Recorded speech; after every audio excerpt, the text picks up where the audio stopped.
Blow me down with a feather, Trevor, if that weren't the Smiths, Rush Home Ruffians. This is Russell Brand on Six Music. I'm here with Matt Morgan. He's in charge of some switches. You're right, Matt? Yes, I'm very well. You look quite well today, though you just coldly ridiculed old Russ, and for what reason exactly was it? What, the Smiths thing? Yeah.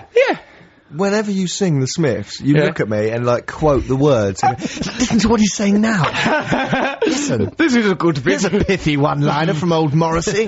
Scratch your name on your arm with a fountain pen. This means you really love me. Has this changed your opinion? I think they're all right, the Smiths.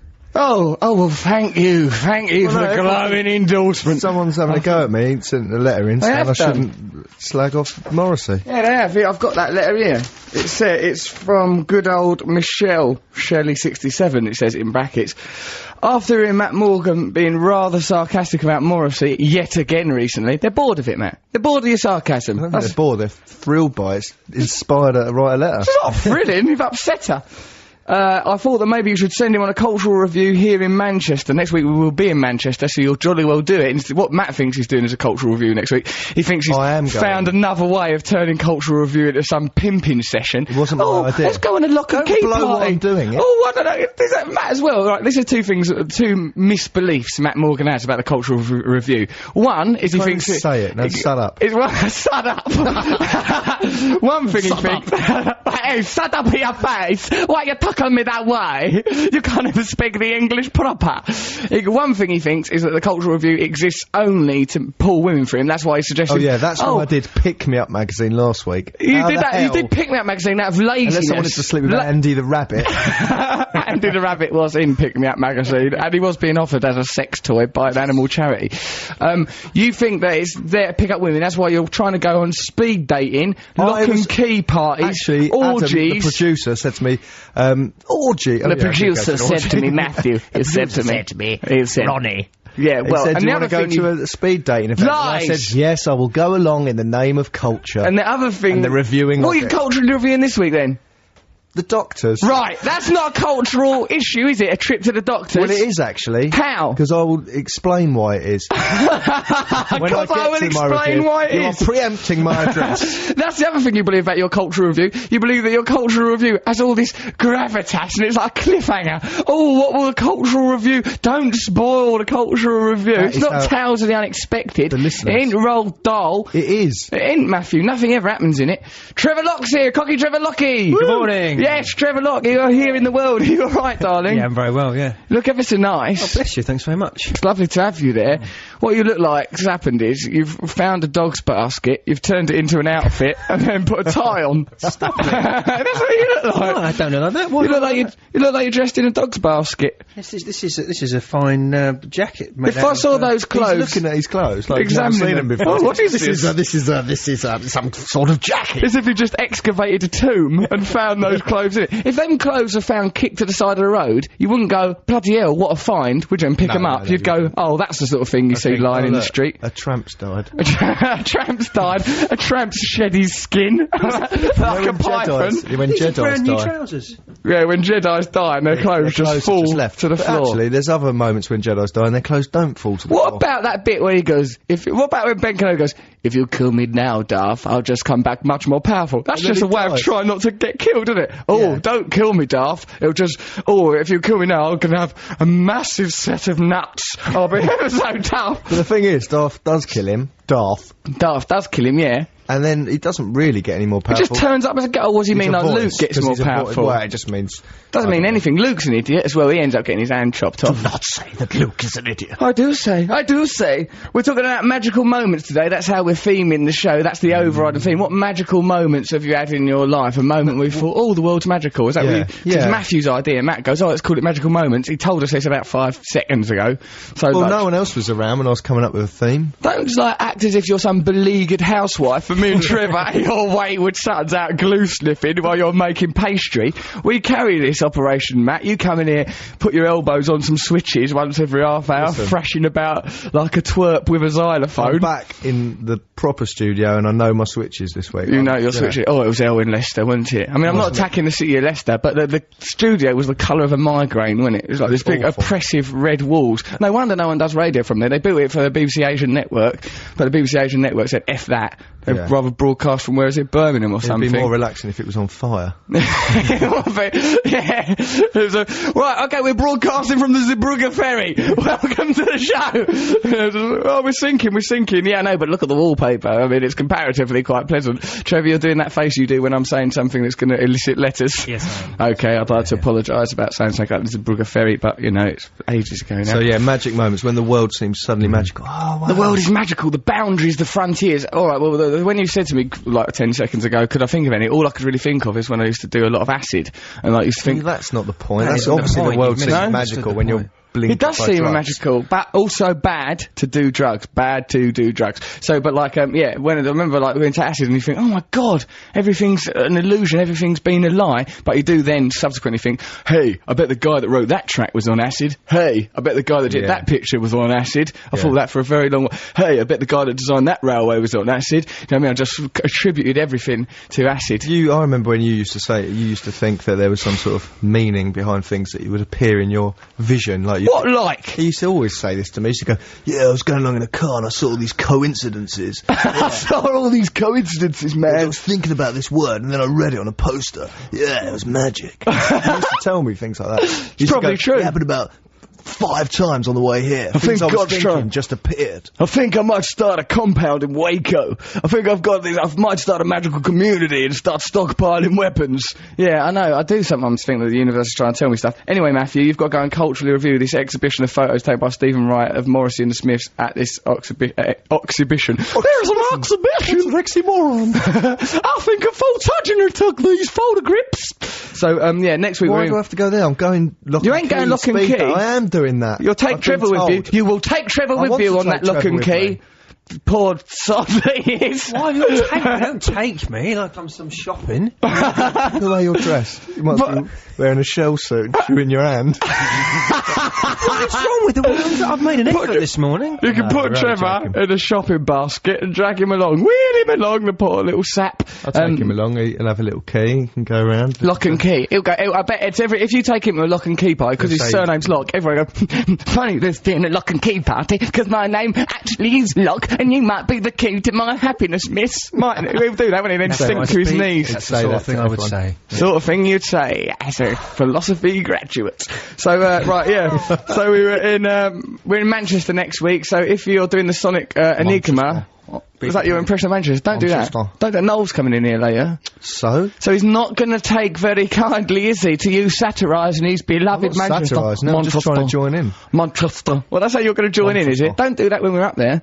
They won't like that, Matthew. Why not? You did it in Leicester. You walked around the streets of Leicester going, Leicester sucks! I didn't go that. I like Leicester. It's nice to be in Leicester, if Oh, you anything. say that now. I liked it there. I'm only joking. It's nice there. Let's go up to, we'll go in Manchester. We'll have a nice time. Now, Noel Gallagher's coming on the show later. Katie Melliver's coming on the show later because of you, Trevor, isn't it? I mean, I think Katie Melliver's good. I like she her. likes you all, but, you know. What do you mean? Well, I don't think she's being motivated by sexual desire. I don't think that's what's bringing her here. her. She's promoting a record. She's promoting a record. I suppose She so. got a record out, has she? Of course she has. She's a pop star. What else is she going to do? on a Sunday. I don't know. I Well, thought to give you a massage? Did she do massages? I expect so, yeah. She's promoting them. If you're nice to her, she'll do a little quick massage. So we've got loads of things on the show. Noel Gallagher's coming up. Sonic Enigma Matt's cultural review brief gets ever broader. What are you going to review next week? Your fingernails? Okay, here's some frontiers. I'm pushing them back. Let's all have a go at me. You're not pushing back frontiers. Remember when I used to go to the opera? Go, yes, the opera was good. It's If we were rubbish. American pioneers, you'd be sat in a wagon staring at your own groin and going, oh, I thought of this, while me and Trevor are out killing the people whose country it is, setting up nice little camps Exactly. and that. Well, so who's the real hero? Let's, why don't we, right, we've got loads of things to look forward to. It's a great show. Send us your magical moments, 64046, email russell.6music, bbc.co.uk. We'll be answering loads of your questions. It's going to be a very good show, this. Got a good feeling about this one. Shall we listen to that? That New York Doll stuff's really good, isn't it? Like, that album's good. This record, what we're going to listen to now, is good. Dance Like a Monkey. Then you can tell your monkey story afterwards, Matt. Well, that's Yeah, that comes out the back of someone asking us about zoos. I tell you what comes out the back of you, almost everything. Right, let's listen to New York Dolls. Yeah, woo, yeah, alright. New York Dolls, Dance Like a Monkey. So, CBGB's is closing tonight. Oh no, I was gonna go there tomorrow. What's that? It's closing. It's that club, innit, that was integral to the punk movement. Let Matt go on about it. CBGB? Yeah. CBGB's in New York. in New York. No, I thought that Can I was... just say, The Ramones, Debbie Harry.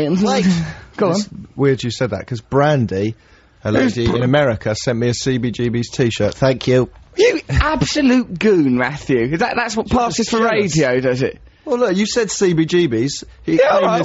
I'm not Professor Pavlov. Every time CBGB's mentioned, I got a t-shirt with that in it. It's in Music Week, right? The show today. I think they're doing something really spectacular about that, so why don't we'll stay here and listen to Music Week. It'll be good. I like Julie. Yeah. She's had her haircut. I like her. Elfin. She does look elfin. I think I may have gone, oh, I like your haircut, you look elfish. And I think that means you look like you're in Lord of the Rings, rather than you look like Twiggy. Which is what I meant to say. Elfin. So yeah, right, that's New York. Elven. I don't know about elves. I don't know about I don't know about elves. What are you lot doing? Why are you so slender? Why you got little pointy ears and that, you elves? Anyway, right, we're talking about magical moments on this programme. Matt felt that he wanted to illustrate the concept of magical moments by boring us to death. Go on then, Matt. Oh, this is exciting, mate. Go on then, let's hear you. When I was at university...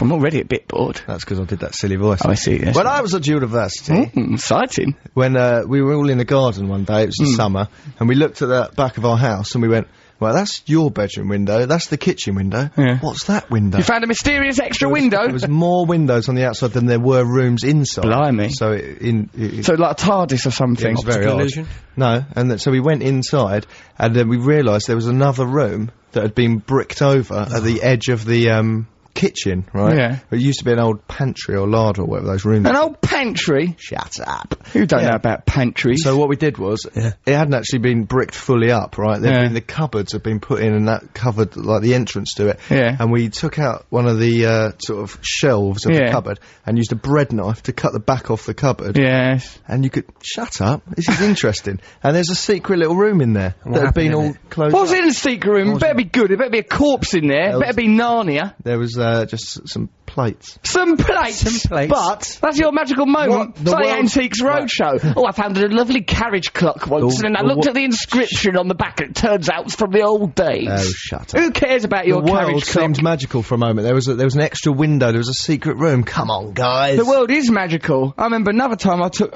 an awful lot of acid and the grass looked very, very interesting, and there was ants all over my kitchen floor. We had ants in our house anyway, but then like I was looking at the ants, they were on the kitchen, looked like the carpet were alive with ants, slithering with them it were. Then I watched something about the Houses of Parliament, I realised that the way this country is run is a farce and that we need a revolution. So basically, Then I chipped my tooth though. all you're telling us is you were on drugs and lived in a dirty house. That's a kind not of magic. magical, is It's a kind of magic. See, we used to do jingles for things like this. We used to do Why are jingles. you pointing at me all the time? Because you're a aggressive. lazy man. Trev and Lockie. Have you had any magical moments? Well, an interesting thing happened when a policeman walked through my house once, which was... What do you mean he walked through it? He's using it as what? Do you live on a bridle path? Well, exactly, that's exactly what it was like. It was What did he have right away? What was he doing? he just... Going to get some cottage cheese or something? going strawberry picking and he rambled through your shack? He just knocked on the door and then Yeah. walked into the flat, walked upstairs, walked through and into the kitchen, and he stepped up into the sink, stood in the sink. No, Trevor, this is a lie. It's not a lie. A policeman walked in your house and got in the sink. Don't spit. I will spit, Trev. I will spit if you lie about this not country's telling constabulary. not. Did he about say, a policeman coming into my What, house? was he looking out of a window? He just said, "Can I come in? I've got to get through." And I said, "All right." Then he marched in. Why did he get in the sink? Because then he stepped out of the window onto the low roof outside the window, and then down, and then into the garden, and off again. Never saw him again. Does your Maybe. father run a porn ring? I beg your pardon. Why are the police in your house? Because I Stepping don't know, over it the was a sink. shortcut. It was very I odd. It think was that an policeman was like on some sort of walk in a straight line type thing, and he had Right, to okay. just Well, he's got OCD. sponsored walk in a straight I'm line. just walking in a straight line, that's it. I will he not be just had to keep swayed. going. I don't Did know. he have a compass with him? He didn't know. He just had the normal police outfit. I reckon he was... Normal police outfit. This is my police trousers, this is my police hat. Now I'm going to clamber on the training board. Listen, here's the someone here, Tom and Annika go, That morning is quite Russell. magical, though. It's not magical, it was it's just a magical. lie, Matt. Don't humour him, I'm People moving on. I'm moving on. What's happened? Who was that? Stop talking. I said it's a policeman. Morning, Russell. Had a magical moment yesterday. I got married. We are listening to you in our bridal suite, which is magical too. that's not- Love, Tom and Annika. People get married all the time, Russell. That is Tom and not- Annika having a bit of love, Trev, just because Let you them live have a some love. joyless, lonely little existence where you dress in dog's baskets. My life is Don't full resent of people's magical love. moments with the law. Now, I met a real-life Ramon, Marky, a magical moment. Love Clary Bell. See, there's people out there having genuine magical moments, not lies about policemen strutting through their house. Have you got any magical moments that don't involve drugs, Russell? Not really, I haven't got anything that don't involve drugs. Nice. Right, now, I have had, hold on, yeah, I'll think of one in a minute, but first of all, look, there's some nice content. There's a letter here to Russell, Matt and Trevor. It's from Chris, who is aged 27, and he's from Manchester. He goes, when I was younger, me, my gran and my sister went to the zoo. We were in the gorilla house watching the gorillas, obviously in brackets he says, when one of them put its hand under its bum and 2 seconds later pulled out and revealed a self-produced whoopsie. Holding it in his hand, just like a banana, the gorilla then ate the brown poo. My gran let out a scream and ran to the door. She then proceeded to prevent anyone entering the gorilla house for the next 5 minutes, like the Mary White House of Zoos. She was censoring it. Oh, no, I'm sorry, I can't have that. I can't have people coming here watching that It's weird. defecation. It's weird to say, like the bit of language, let out a scream. As if Let there out was a loads scream. in there and she just let one out. That is interesting, like his nan was possessed of all these latent screams that were She's got hundreds of them. She thought, I'll lose one now. It's an interesting idea. It's like the constantly fear is about us, and we're just waiting for it to be provoked. Like, conceptually, these emotions are within us, and we're just waiting for someone to press that button. Perhaps joy is innately within us, love, all these things, and it's But only what when would they're you- triggered. What would you let out? What, for Let joy? out a moan of pleasure. That's my moan of pleasure. Is that what, really? Whee! So your neighbours hear that in the middle of the night, do they? They do, often with my face pressed against their window. I go, keep going, guys! Woo-hoo! They've put out an injunction. So, like, yeah, well, that's bad. I think I've already mentioned a time that my nan's cat got, like, my nan was stroking its cat. Oh, God. Right, it got an I can't erection. go on with this. It got an erection, the cat. Oh, stop. Yes, you have, actually, yeah. Yeah, and its little Willy looked like a sucked ice pop. Really nice. Or like the bulb of a Christmas tree light. If you take the surrounding bit of a Christmas tree light out and it's got that little thin bit at the end, right, it had a little erection like that. I was enchanted by it. And, That's like, a magic moment. my nan, yeah, magical this was, stroking the cat, and then she noticed that the cat was regarding the situation as a sexual one. You're always going about this. I love it! It's nice to go on about this. Like, so she went, "Ooh," like that and panicked, and the cat, of course, didn't know what had gone wrong. It was just expressing Must itself. be hard for a cat to run away after it's been dropped, with, you know. Yeah, I know. It's hard to run with an erection. It's not natural, is it? It's not the sort of thing you'd normally do. Well, I don't know. Right, let's leave all that. So, Morgan! Da-da-da. So, go on. Did that promote anything in you, this gorilla thing? Well, you're meant to read the bit at the bottom. The question says, "There's anything?" My question is, in bold, and it's good, we're showing a bit of production goes in this programme. My question is, what's the most horrific, stroke, funniest thing you've seen at the zoo? Yeah. Matthew. Is that what he says? That's how yeah, it's got that. It's got like a stave and then a quaver, and that's exact tune. Brilliant. Well, it wasn't actually at a zoo. Oh, God, I'm bored.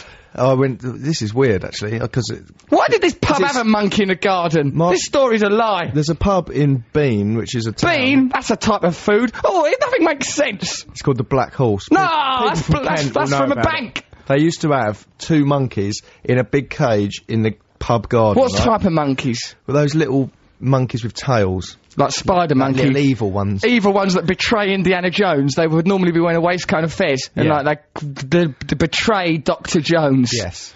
Those type of I know them. monkeys, right? I know those little guys. And what? And we. And if there are any of them listening, what you've done to Indiana Jones is unacceptable. Russell, move on.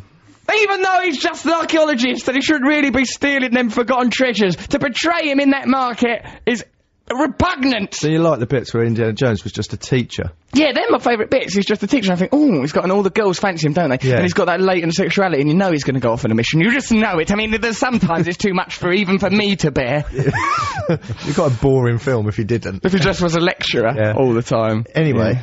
so I wouldn't like to be a lecturer, because imagine your job's just lecturing all you day. were a lecturer once and you used it to get laid. Oi! Yeah, I did, actually. Right, now shut up. You was in a pub called Bean on a No. black horse in the middle of Kent.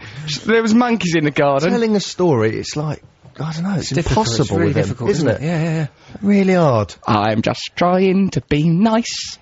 Right. You can sing that. I was in a pub called the Black Horse in Bean. Yeah. I was a child. There was other children. How old? There. It was summer, probably about 5. Young. I imagine you was probably wearing a coat that restricted the movement of your head and body. It was summer. All right. Why didn't your parents dress you up as Paddington like they usually did for a laugh? They probably did. Yeah, go on then. So you're in the back garden of this pub.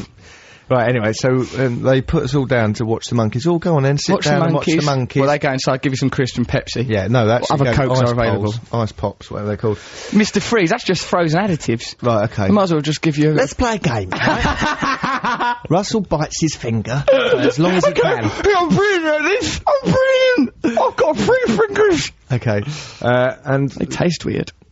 I'm never going to get this story out. Yes, you are. Get on with it. You're making this into an epic. Come on, get on with the story. So hard. You're in a garden, you're 4, you're looking at monkeys. Right, now the monkey's cage has got 2, it's got chicken wire, but 2 layers of it, right? With a bit of distance between them, right? Yeah. So that kids can't put their hands through, because these monkeys are evil. Why are they evil? Because of what they've done to Indiana Jones. No, yeah, exactly. Right, but what happened was No wonder they're in prison. Listen, a bird got trapped between the 2 things, and the monkeys were all excited. And we were watching it. That must be a joy. If you're a monkey, you just live in a cage. There's not much going on, just looking at kids eating crisps. Big cage, actually. Had a little house bit in there. Anyway, so this bird... What are you trying to say, that the monkeys were living in good conditions then? Yeah. Just the couple of people at the Black Horse pub. Cage. It's not right to have monkeys in the garden, Matt, under any conditions. A pub garden. Of course it's not. Right. It's better. No, it's not. We're in England. Monkeys don't live here. Anyway, so this bird was stuck in the thing, and the monkeys loved it. It's a magic moment for the monkeys. Yeah, magic moments, like when a bird comes in your house. And it was flying between the 2 things, and we were watching it thinking, this is exciting. Then the monkeys got the bird and ripped it and pulled it it into the cage? Into their cage, and then proceeded to, for about 20 minutes, torture it, pull all its feathers out. Brilliant. Right? And it looked like a little fat man. Its beak came off. Because hold on, they stripped of all its feathers, so it's like a little tubby bloke with long thin arms. It was horrific. Because once wings are stripped of feathers, they're not so elegant, are they? It was like a little fat bloke with big long arms, like snooker cues. Yeah, right. Hey, look at me now! I ain't flying now! Because they lord it over us, the birds. They tortured it. The monkeys tortured it. They were like screaming and chattering and really happy, and they went to the top of the cage and dropped it. And they kept doing that and dropping it. That's why they're trying to crack it like a coconut, Why do you probably. think they were doing that, though? Huh? Why do you think they were doing Instinct, Trev! Because But they what were is the instinct? bored and evil. But the point is, there was about 30 kids sat there, all terrified, unable to move, watching this thing we'd been made to sit in front of. Oh, watch the monkeys. Oh, watch the monkeys, that'd be nice, but really, what your parents forgot, that nature is capable of being cruel and indifferent and has no moral code, so then monkeys just behaved in a completely natural way. I'd love to have seen that. I'd like to see that now. I would feel a bit bad for the bird. But you don't know what that bird's been up to before. Maybe that bird's In been a past flying over life. it. Well, no, even in its own life. In its present life. Dive bombing it. When they're trapped in a Dive cage. bombing it? There's probably not a roof over that cage. That bird didn't do Pooping on anything them. wrong. You don't know that. That bird had done nothing, little Trev. sparrow. Matt's a witness. Anyway, when What type of bird was it? Little sparrow? When our parents came back, they said, "Oh, did you like the monkeys?" And everyone was All gibbering and terrified. I've just witnessed a hideous, torturous spectacle of cruelty. I'd like that. absolutely amazing, though. Well, we've had a bit of a laugh talking about these magical moments. You can join in if you like. Send us them on 64046 or email russell.6. You know that address. I'll get tired of saying it. Now, right, guess what we're doing now? We are going to listen to a little show called The News. But firstly, like last week, we were trying to get their news people, because they're live and in the same building as us, to indicate our attitude somewhere in the news broadcast. Now, someone sent in a text saying that last week the newscaster did say ballooning in a way that implied that they might have been joining in with our jokes, the Six Music news person. I don't think they were. We implore you once more, people of the news, not if you're talking about terrible tragedy or that, you know, that obviously needs gravitas, but if you're talking about something a bit light-hearted, go on, say something a bit silly. Oh, go on, say something a bit funny. We should have waited to see what the news was before we did this. Oh, yeah. Right, if something bad's happened, Just forget. we regard it and I respect think it. we should give them a word. It's too much. Say for us monkey. Monkey, say monkey in the news. See if you can get sort of like, if you're in the Six Music news person, you go, and later we'll be monkeying around listening to some music of the game. You could try that. Alright, then, so here, with that in mind, is a little old show that tells us what's going on. Got the news. It's Bowie, Queen Bitch. You listen to Russell Brand on Six Music. I'm here with Mad Morgan. He's a man. He's sort of miserable sort of a man, really. What, we've infected the miserable. news. You are a bit miserable. Kathy from the Monkeys. news said monkeys during the news. She said, controlling their little monkeys, that was for us. We can infect the news. Kathy, you are a glorious woman. I never think, is she called Kathy? Catherine. Catherine. Catherine. What a diminutive of her name. I will not do this woman. If any woman deserved to have her name said in full, it is Catherine. Catherine. What a woman. Everywhere I go, the whispering breeze in the trees. Turn your phone off, Say, Russell. Catherine. Not now, Cooper. For heaven's sake, we must do the show. I can see you're trying to help me. Yeah, that's really good, isn't amazing. it? That Catherine said monkeys during the I news. think the most funny thing is that when it happened, Russell went, "We can change the news. We're gods." I did say that. We're gods. We are as gods. Yeah, to be alive is wonderful, but to be young is very heaven. We can change the news. Right, let's see what else to do in the news. Let's put out a story that the government has been overthrown and that we are a new military-style government. We're a junta.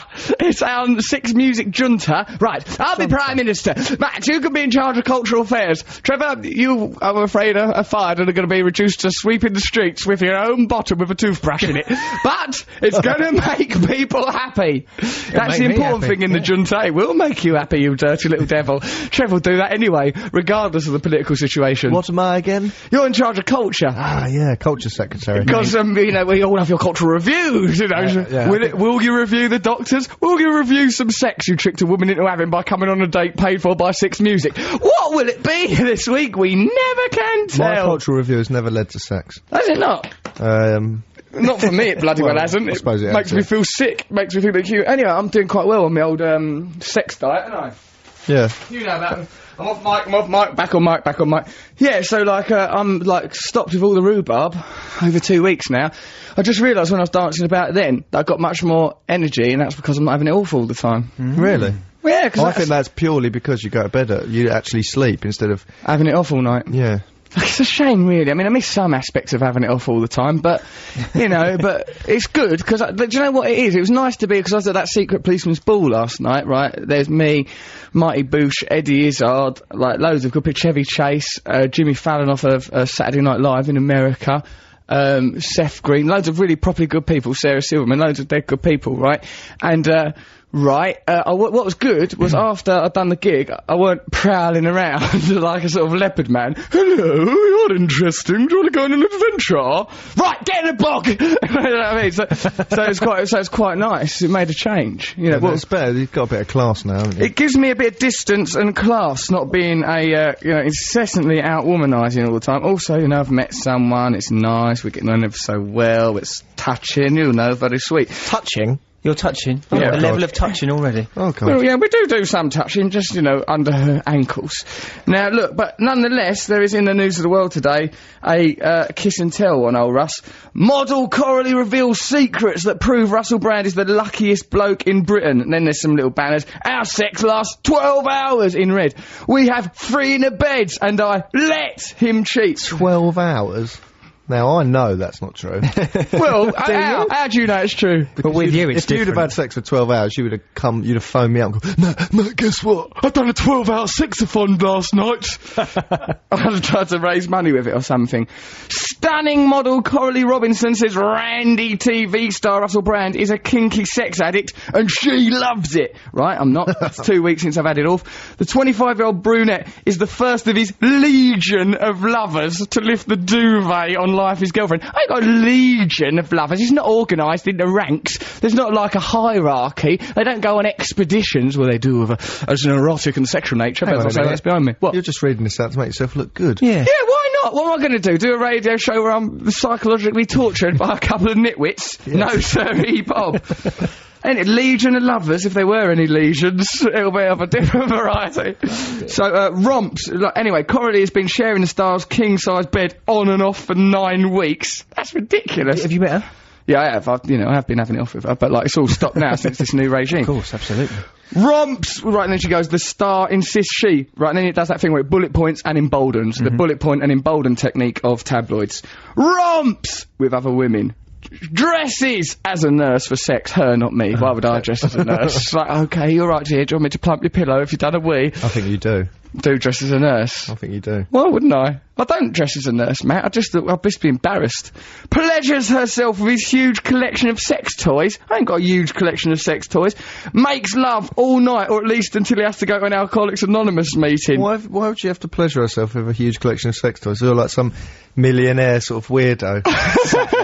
It's like coming to unable, like you've lost all the feeling below your waist in a war. It's like an adult Neverland. I just sit here on the settee and go, why don't we with a conductor's baton go, why don't Go in the drawer. Get that out. That's it. That's it. I wish I could pleasure you, but I'm afraid I can't. Not since the Somme. I'll just sit in sort of like an umpire's chair from tennis. Like that with wee running down the back of it. I'm happy. I think that's what happens. I don't know.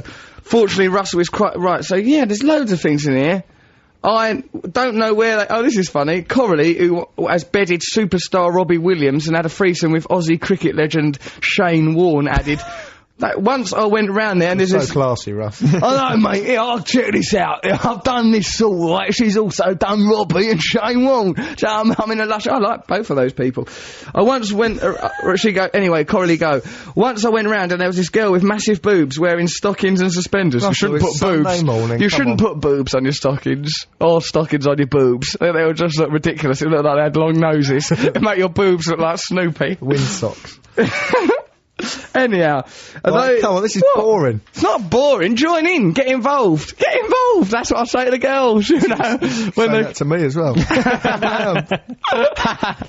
Anyway, all that's behind me now because I'll tell you what, I'm enjoying life as a I am a celibate. He's a nicer bloke. He is. It's like that Christmas Carol Charles Dickens thing. What? I'm like Scrooge in the end bit. Yeah. I weren't horrible at the first. Who was Bob Cratchit? You, Trevor. You were always.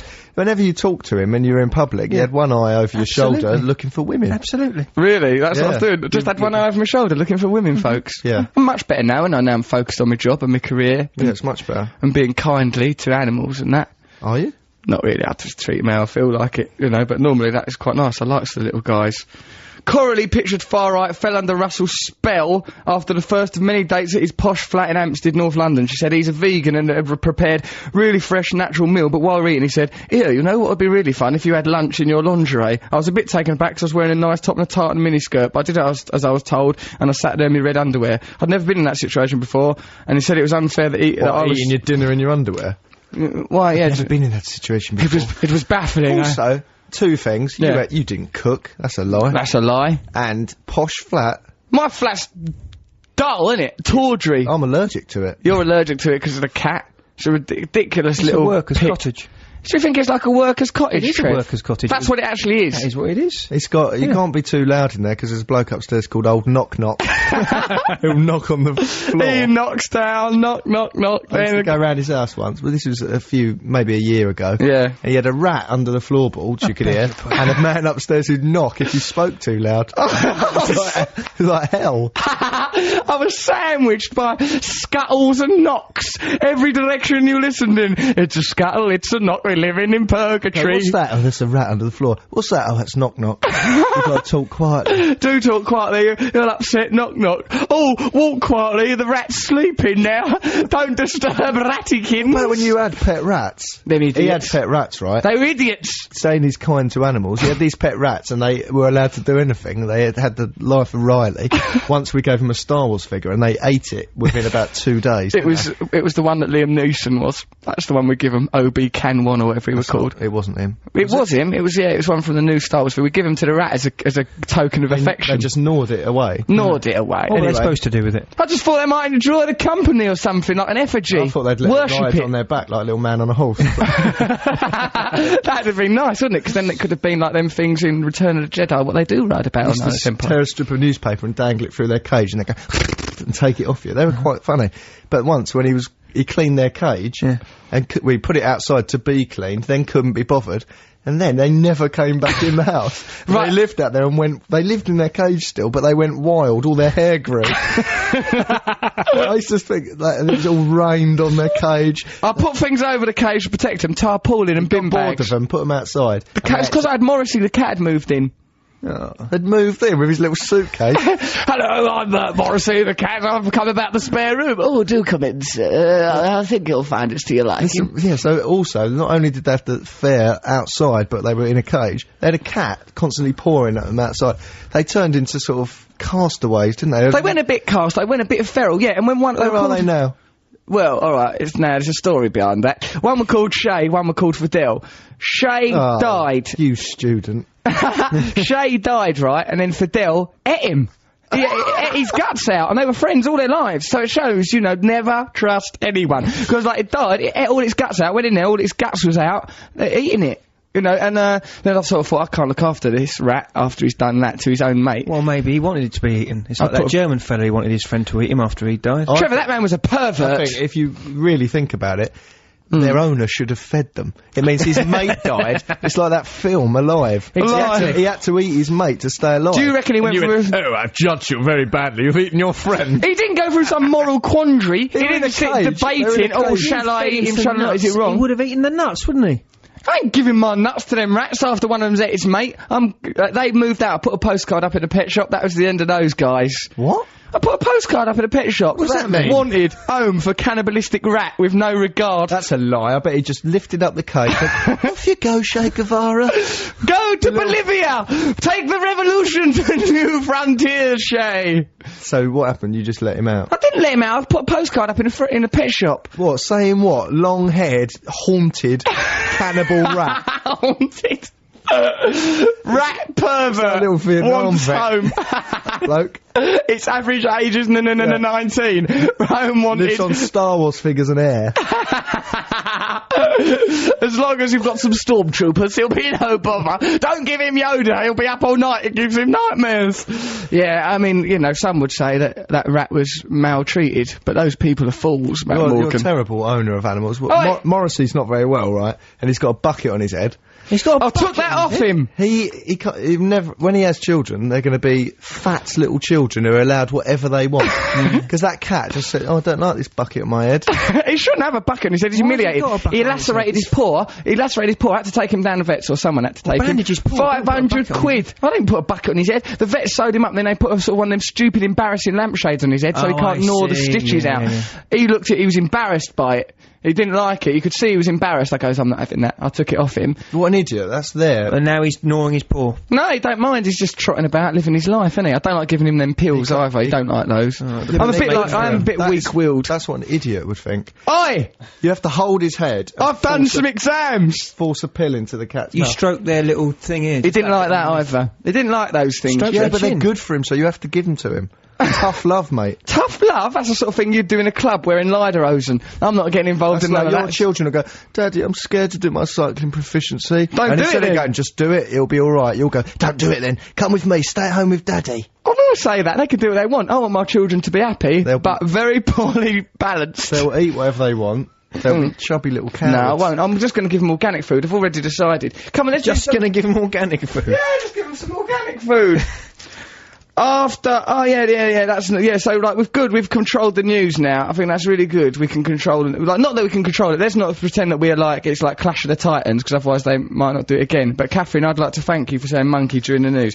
Yeah, there's a psychic wants to come on this show. His name's Philip Solomon, acknowledged by many as one of the best mediums in the world. He can do all sorts of brain magic. Kind regards, Philip Solomon. He's put his phone number here. Why don't we ring him up later? Get him on, see how psychic Philip Solomon I really think we is. should test him Well, over if he the is phone. psychic, he'll know whether he's He'll on know the show or not. He'll won't know, so he'll be expecting That the letter call. was pointless. We can ring him up. That wasn't pointless, Trev, because it alerted us to his existence. Now we can Phone him up, ask him if he can guess, like, I don't know, some fact. And then if he gets it right, then he's proved himself. Then we'll make him king. Who is your question for? This is the question. Why do you only answer puerile questions? Name your favourite novel. Oh, and do you think we're heading towards a global dictatorship? We might do. That's from Jamie in Scotland. Matt, what is your favourite novel? Clockwork Orange. Trevor, do you think we're heading towards a global dictatorship? We already have it. What? It's already happened? Yeah. Well, there's a secret conglomerate of people come up from them Illuminati and all that, and they're controlling us. It's to do with the Masons and the secret, some sort of cup that Jesus had. Right, okay, so, we've answered those questions, Jamie. What's your favourite novel? He hasn't read a novel. I like Picture of Dorian Gray, and I like Watership novelettes. Down. That's a children's. What's your dad's about these rabbits, mate? They live their little rabbit lives. Andy the rabbit. Oh, Andy the rabbit, Trevor, was not a character from a novel. Any fool will tell you that. So, my magical moment is Christmas, when my childhood comes back to me, says Jackie. I'm 7 years old again. I'm so excited and happy because of my memories of love and happiness at that time of year. I didn't like it. I had to go to Debenham, sit on this bloke's lap who clearly was not Father Christmas. I didn't like him. Untrustworthy. His beard was made out of cotton wool. You could see his neck underneath it. He resented being Father Christmas, and I think he had an erection. There, I've said it. Well, they might not have done, I don't know. Right, so, that was a magical moment for everyone. I went to Bugbrook School, says Natalie McGee. Same like Trevor Lockdown. Interesting to go to the same school as him. What are we going to do? Listen to some music? Yes. What kind? Violent Femmes. We're going to listen to Violent Femmes. I like this song. I know, that's why you sent me a text. Oh, what's that song? Hey, love that Let song. Me Go Wild, he thought it was called. What an idiot. What's that song that goes Let Me Go Wild in it? I like it. Let me go wild. Does he say wild? I don't know. I don't know, it says something like that. Let's listen to it now. Let's listen out for Will there be a trail going out first? Yes. What for? John Peel online. Something like that. Let's have a listen. Oh, I likes it. Blister in the Sun, Violent Femmes. Exciting to listen to that. I like it when it goes quiet. Did it? Yeah. What for? Don't say, because it's advertising. Can't remember anyway. It's a magic moment every time Matt talks about Morrissey and the Smiths, says a mystery person. Bloody damn cheek. Yeah, says someone. It was magical when my dog had puppies. She walked around with a puppy hanging out of her, not knowing what it was. The pup, the pup was mewing. Michelle. Michelle G loves you, boys. Thanks, Michelle. I liked it when my gerbils had babies, right? I got a gerbil when I was about 10. That gerbil had babies. Then them babies grew up, had it off of each other. Didn't care about the family relationships, didn't care. Then they started having babies. Then, check this bit, they ate each other's babies. I woke up one morning and one was stood holding a baby. It was about the size of a pineapple. Stood? What Yeah, does that mean? stood On on its hind legs. It was like on a its little hind man? legs, stood up, right, stood up like a meerkat, and it was grasping a baby, which to it looked like, say it was the size of a man, the baby was the size as a basketball, right, and it was just eating it, and I just woke up and that was the first thing I saw that day. See, it's like the monkeys and the bird with me. It's like Nature. Horrible. Evil. Mind you, I think you should have fed your animals, because Now listen. clearly they turned on each other. They could have had sunflower seeds if they wanted, it was only in the corner, they were eating really? it for barbaric reasons. Yeah, animals are barbaric little things, aren't they? Nature is cruel. It just does, it don't have any understanding of morality. It just does what it can, doesn't it? Nature, it's nature's law. That's why we started worshipping Satan for a bit and everything went wrong with our lives. My mate Craig went to the local park that had a monkey cage. It had the monkeys with sore-looking bums. He then squirted them with Jif lemon juice, says Pete. You What's should he never, on him? ever squirt a monkey like that. No. Never squirt a monkey. Why did he have Jif lemon with him? Who What, takes that out? What, in the little plastic lemon shape? That's the thing that makes me feel happy, them Jif lemon things, when I was a kid. I think it's a fake lemon, isn't it? Yeah, but fine. Why not emulate the shape of nature? Isn't there something that was a bit like sherbet that came in something like that? Yeah, there was, yeah. Made me happy that did as well. I liked it. I think it's exciting to have things like that going on in the world. We're trying to get that psychic What, like those person little up. tomato ketchup bottles are in the shape of a They're tomato? good, and they've got those little green leaf bits going that used to have in calves. They've come back as ironic. Oh, someone wants to take... What? Someone's asking you to come and see them. I was going to suggest Matt came to see me to see AFI in Manchester tomorrow night. He could have used the experience as a proper cultural review. AFI? Yeah. Oh, really? That's what Alison wants you to do. A lot of people have got some good ideas for cultural reviews for you, Matt. Send them in, because I'll go on them. You're and going I'll review them. Yeah, will ya? Yeah. You won't review nothing, mate. I will, mate. I think Trevor needs to play more Klaus Nomi. Simple Man was a classic. The video on YouTube is amazing. And when are we going to hear Russell rap? Never! That's when I was in coward, place... are you? I don't like What are doing you a rap. afraid of?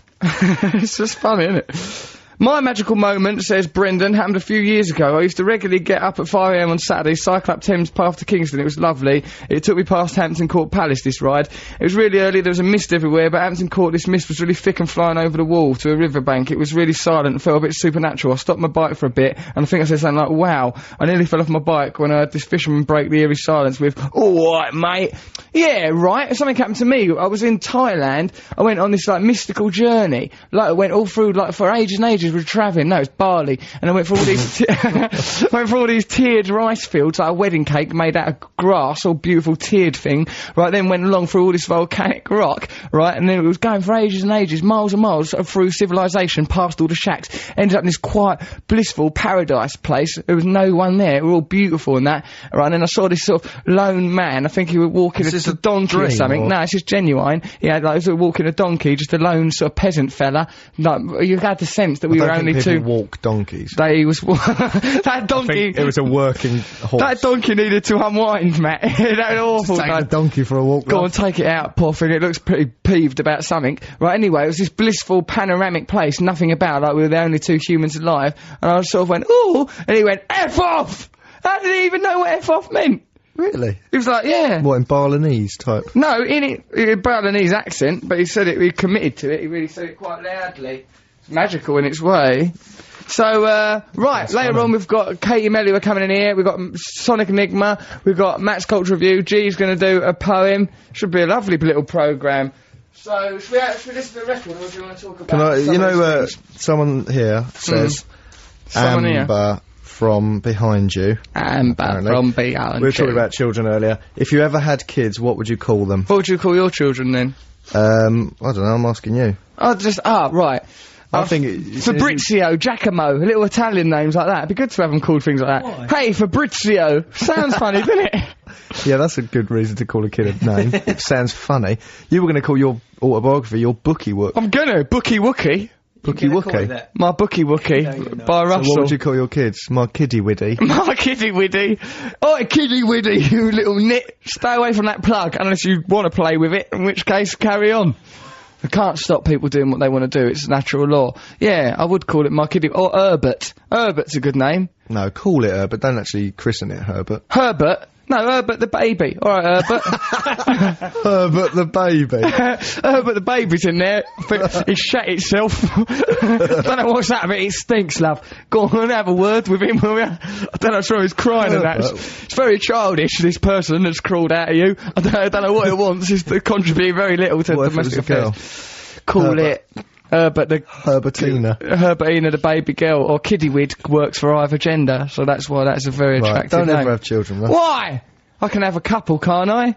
No. I want kids, actually. Trev? Now that I'm settling I down. have children. Why not, Trev? I just don't like them. Oh, they're nice. I get on well with them. I think if it was a boy, I'd call him... See, I would like to call someone, like a boy, Kurt, after Kurt Cobain, but then he shot himself, so...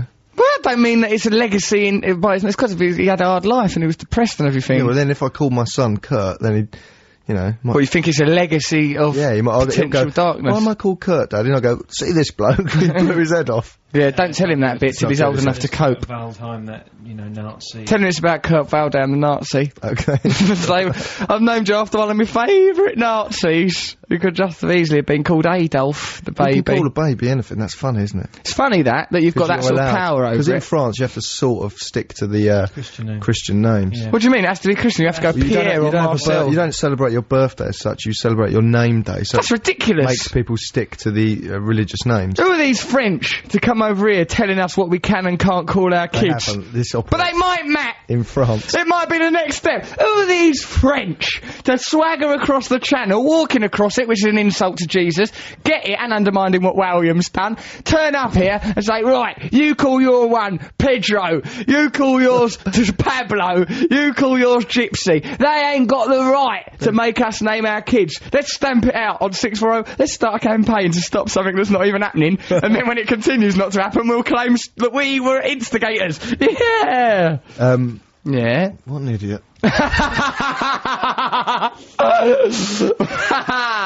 No, Gallagher's coming on the show a little bit later. Has he replied to any messages? Matthew!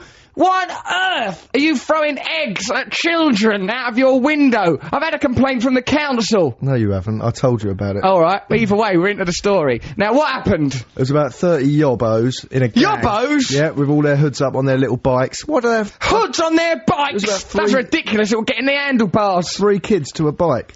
Really? Yeah, Well, at least that's thing where they all economic. get onto one little bike. An undersized That's clowns. Oh yeah, they were clowns. And there was a They got bearded into a lady. car and all the doors fell off. They should have checked And before then they one left of them the went in house. the washing machine and came out a midget. That's yobs, isn't it? One That's of them, the yobs. I went out there and they threw a bucket over me, but it was just glitter. Glitter, nice, really. Oh, you guys, I was terrified, but it turns out it's No, they glitter. were a terrifying gang of yobbos. Say what they were saying. What do you mean? Well, what were they doing that give you... Well, they were quite Where were far you? down. I was up in my flat and they kept doing the buzzer, right? And I was trying to sleep. It was in the evening before Doing I the went out. buzzer? You sound like it's like the jitterbug. the new dance sensation, the buzzer. And here's the buzzer dancers. A doo-ba-doo bop, buzz, all dressed up like bees. That's how I'd imagine it. Oh. No, they were pressing the buzzer. Right. Like that. So, first time I went Is that hello. what you do when you hear the buzzer? Because actually, I've heard this buzzer. It goes ding dong, but then Matt goes meh to celebrate that he's interacting. No, I've got a guest. Yeah. I get a tray of biscuits. Get. No thanks, I'll leave those. No, they kept buzzing, and the first time I went hello, and I could just hear like a gang of like laughter. Gang of laughter. Gang of laughter. Is that the collective noun for laughter, laughs? yeah, a The gang gang of of laughter. So I went and looked off my balcony, and I saw them all down, and I thought, Rotty kids. there's a load of them, and it was like to the point where I thought, oh god, I've got to go out later, and if they're all standing there, I've got to walk through them, and I'll have to do it in a big macho way, and then one of them will say something, and I'll have to front up to him. Oh, so anyway, this all ended in me throwing an egg at them. You childish twit. What did you do? What was the process? It Did you solved think... the problem. So hold on, you're looking down, there's some yobs, Yeah. and then there must be a moment when you Kept think, doing the I'll buzzer, throw an and I egg thought, at I'm them. not going to pick up the thing and go, Give them the what a satisfaction. normal adult would do is go, excuse me. I've had enough of this. Yeah, exactly, and they'd like, it would just That encourages it. egg it on, if you'll excuse the... I will not excuse No, it. don't excuse it, it was terrible. Go on, so then you And thought, I'll so I scurry just thought, downstairs oh, like a no, rat. No, I just went and got 2 eggs from the fridge, went up to my balcony. And Did you looked have over. were you adrenalised when you done that? Yeah, it was a... yeah, I was. I was adrenalised. Were you? I was so angry. And I went up does it there, turn you and on? there was one of them was like trying to break off the road sign. Oh. Right, and I just thought, right, hello, you're getting an egg. Threw an egg at him. And then what was funny was, they couldn't tell where it had come from, because none of the windows had opened, and my balcony's right round the back. I'd thrown it quite far to get him. Yeah. And it smashed. It created a culture of magical, like, it was like this magic moment. None of them could work out where this egg had come from. Then more yobs came, they got an egg just came down here. Perhaps Like in the that. future, them yobs will worship the egg. I reckon that broke, they probably thought it was like Celebrity Squares. And like they sort of think, oh, someone emerged out of a door, threw an egg and went away. Who was it? It was Lenny Bennett. You know, like, so right, the egg smashed on impact, and they went. Didn't hit the kid, but it was pretty close. Right, pretty. And I pretty thought, close. oh, Don't talk God. about it like it's Vietnam. All his eyes glazed over. Then it didn't hit the kid, but it was pretty close. I saw some terrible things over there. It's only an egg smashing. Yeah, I know, but it actually, because it's a sort of yobbish thing to do, back to them. Yeah. It was. They understood the they yob understood code. it, and then they sort of all went off because they thought, I don't want to get an egg on me. You don't know what yobs think. You're not a yob psychic. I'd won that. Do you think you won I that? did tip a bag of rubbish over our step, though. Oh, now then. But who cares? Because it's Untidy. You gets live in cleaned up. Archway in North London. It's untidy there anyway. Probably it's didn't a make that right much dump. difference. Ghastly place. Anyway, so I won that. You did win that. Well done. I'm very happy that you done that. Right, so let's listen to something. Then we'll listen to Rosillo's. No, Eagles of death metal. Ooh, the Eagles of death metal. Isn't their name a bit misleading? Because they're not death metal. Yeah. I know, yeah.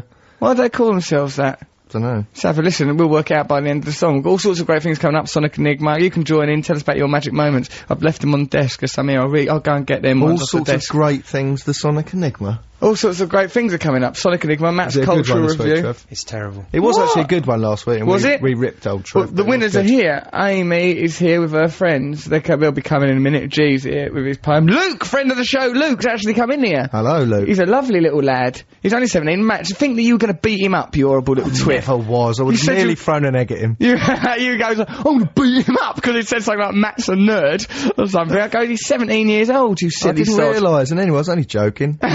But what would be better than 2 men in a car park fighting? Well, a man attacking a 17-year-old, although he does look already. Okay, Luke's going to come in a bit. We'll have a little chat with him, bless his heart. Noel Gallagher's supposed to be turning up. I've rang him. Katie Melly was coming in because of Trev's fetishised her. If neither of these famous people turn up, it's Doesn't just make gonna any be a right difference. washout. Don't make no difference. Famous really, people, does it? normal people, who cares? Life's just a load of old rubbish. One day we'll be dust. He always says that. Well, I do say it's So true. juvenile. It ain't If juvenile. you press Russell, and if things start not going his way, he'll go, oh, I don't care because I'm going to be dead in 6 months. Says it. That's what I used to say to my mum. I wish I was dead. I wish I'd never been born. I'm going to kill myself. I don't say I wish I'd never been born, because I have done some very good stand-up comedy. But I might very well be dead in a few months. You don't know. You don't know. I'm going to hold my breath till I die. That's the sort of mentality. I think it'll be a bit more glamorous when I die. Now, come on, let's listen to what we listened to, Eagles of Death Metal. Then let's it doesn't quiz matter what we Luke. listen to, we'll all be dead soon, won't we? Well, there's no point. Eagles of Dead Russell. Let's have a little listen.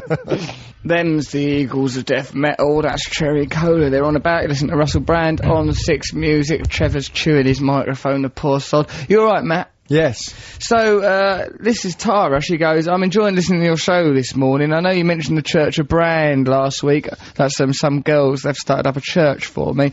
I would like to suggest making Matt King. I think he has a refined regal quality and the perfect voice for a king's speech. He could also make Britain a satanic state. This would be a magical moment for me, said Tara. I don't think you'd be a good monarch, Matt. She's wise. She's not wise. She's not sage. She's seen me as regal, and that's... Don't look at you all full of yourself, sat there like King Rollo now, all puffed out your chest. I am. You're a ridiculous character. I could be a king. Hang on a minute, am I a king in support of your church? Exactly. I'm like a big bloody great god, and you're just a king. But I'd be Henry VIII, and I'd... What? You'd dissolute my monasteries? Yeah, I would. You dissolve my monasteries, what I've set up? You'll leave my bleeding monasteries alone, mate. Let me tell you. Them monasteries is good. Adam goes... not you, Adam, our producer, who turned around horrified. By the way, I bellowed Adam. Adam! You've broken the microphone. Russell, I would like to know what your views are on the emancipation of serfdom in late 19th century Russia. Do you think the peasants were better off economically under that system or the communist rule of Stalin? Well, I mean, I think initially after the October uprisings, people seemed a bit cheery and that, and it probably good sense of togetherness, and probably thought, this is good, everything's a bit industrialised now and I don't have to just live in a field and that, all oppressed, and I've got rights. But then, went all horrible, didn't it, Trev? Yeah, definitely. You've got the wrong century, but yeah. What do you mean? The emancipation of... no, it goes late 19th century, and then it went off. Like, this is like the progression of Russia between the period. Look, it mentions Stalin at the end of it. Okay. So you're comparing, would it be better off to be a serf in some sort of feudal system, or would you rather be in communist Stalinist... Be a serf and Why? the feudal system.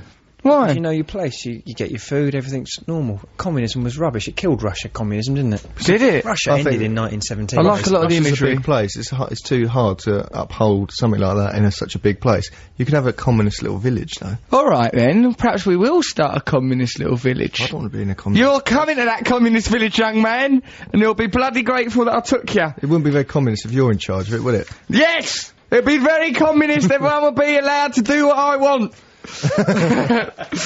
Right, Russell and his fellow... Oh, this is aggressive. Russell and his fellow... Well, it says this, like, so it's not my view. Russell and his fellow retards. That's saying we're all retards. Now, that's wrong in a number of reasons. You're not allowed to say that. It's not politically correct. So, Jamie Hunter... jamie.hunter@ntlworld.com. Saying retards is bad, isn't What's it? his email address again? jamie.hunter@ntlworld.com, who thinks that saying the word ntlworld.com. ntlworld.com, jamie.hunter@ntlworld.com. Spam emails. It'd be awful if people flooded him with emails. But mind you, I think he might be alright. Russell needs You idiot. No, but he's wrong to say that thing about retards. Read out the email before you read it out on air. The moment that defined my life was when Phil Mitchell was gunned down in EastEnders, and when the hitman was nowhere to be seen, Phil Mitchell clambered up and goes, I know who you are, in that stupid gravelly voice. Love, Jamie. I know who you are. I know who you are. Hang on, so he was quite nice and he sent love at the end, so nobody email him. Don't email. Actually, he didn't say love. He didn't say love. He didn't say love. He didn't say love. Why did he send that in? I don't know, he just wanted to, I suppose. Well, why not email him yourself and ask him? Dear, email him yourself and find out. It's a new item, it's called Quiz Jamie, in which people quiz Jamie.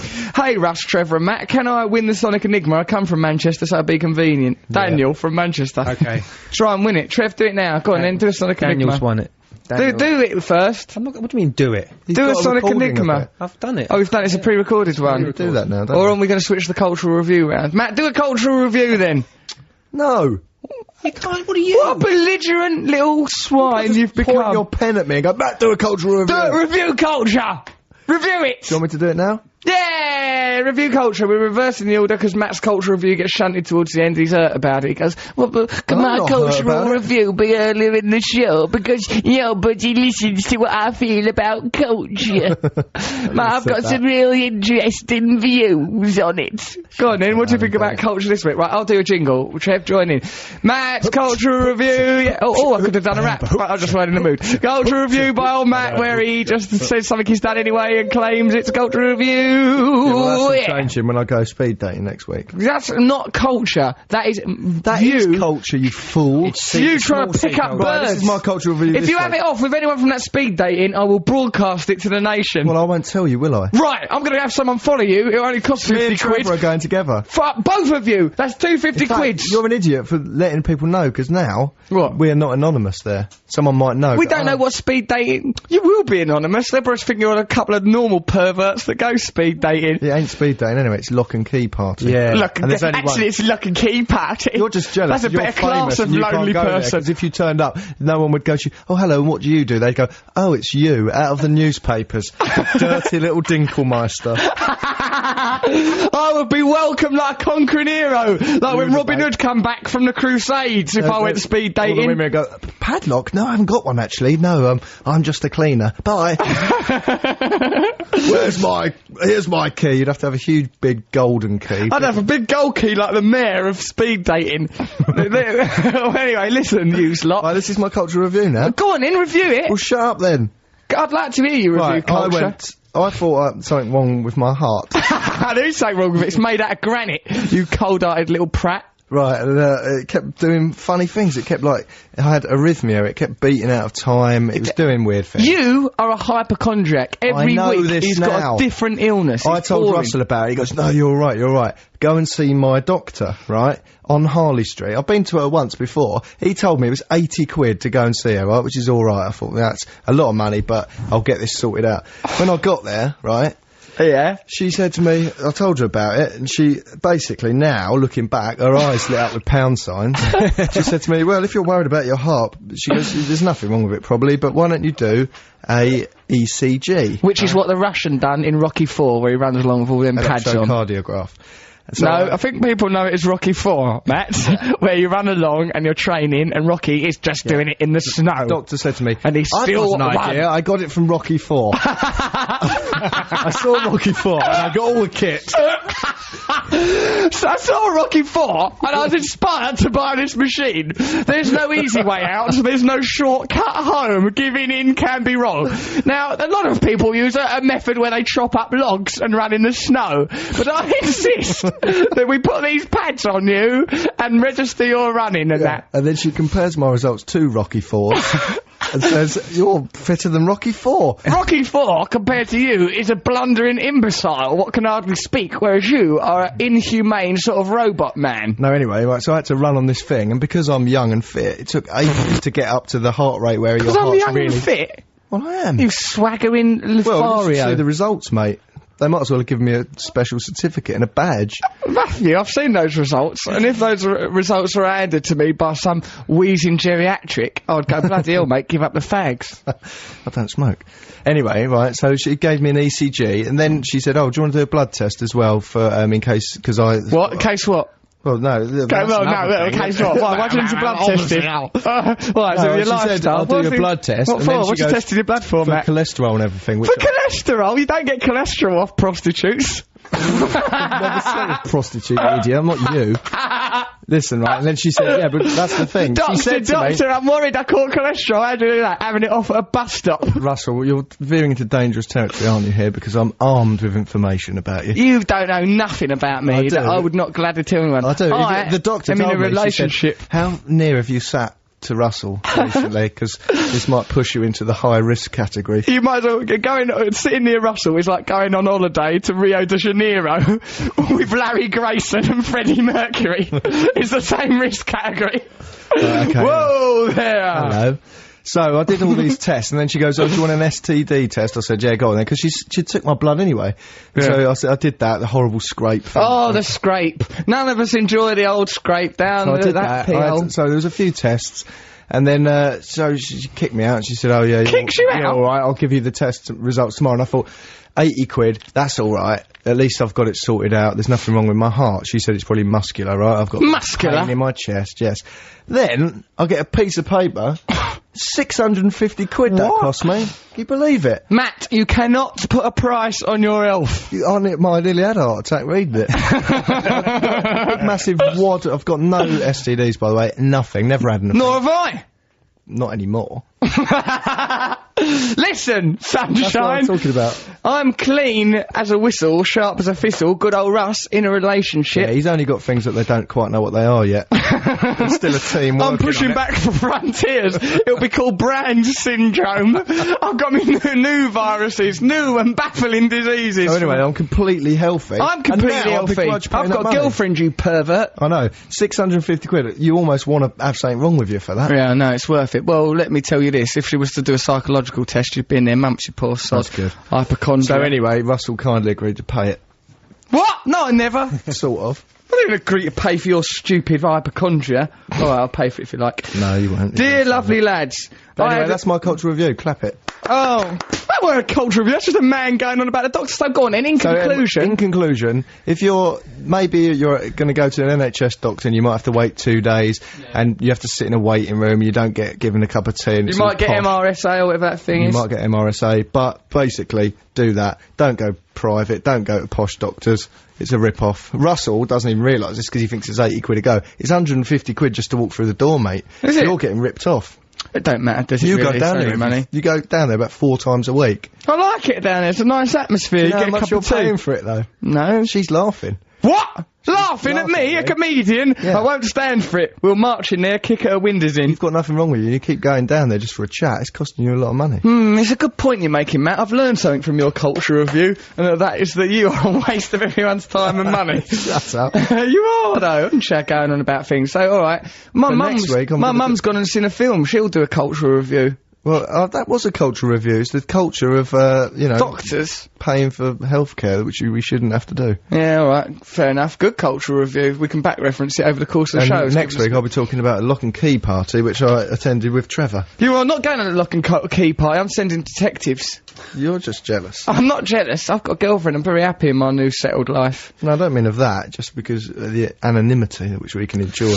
It is a bit weird, all this, now that I'm a bit famous. It's strange, I must say, but who cares? It's alright. I suppose if you went to another country, you'd be alright. Yeah, what other country, though? Australia. I wouldn't like it there. I'd go there. Oh, what, Australia? Oh, Australia. Oh, I fell out of a boat. Oh, I had a girlfriend. I had piles. One of them burst. Oh, Christ, Australia. I hate it there.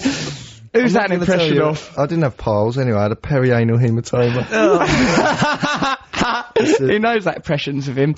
And also, Russell's got a pile now, so have that. I've not got a pile now. If you want to see my rectum, it's in the most glorious shape. You told me you had a pile. Matthew, I was trying to make conversation. We were having an awkward moment.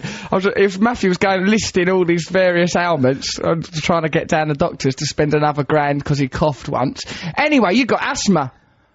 No, I've got temporary asthma. Wheezing little weakling. I had asthma as a kid, and because I had a cold, she said, "Oh, you should take an asthma inhaler."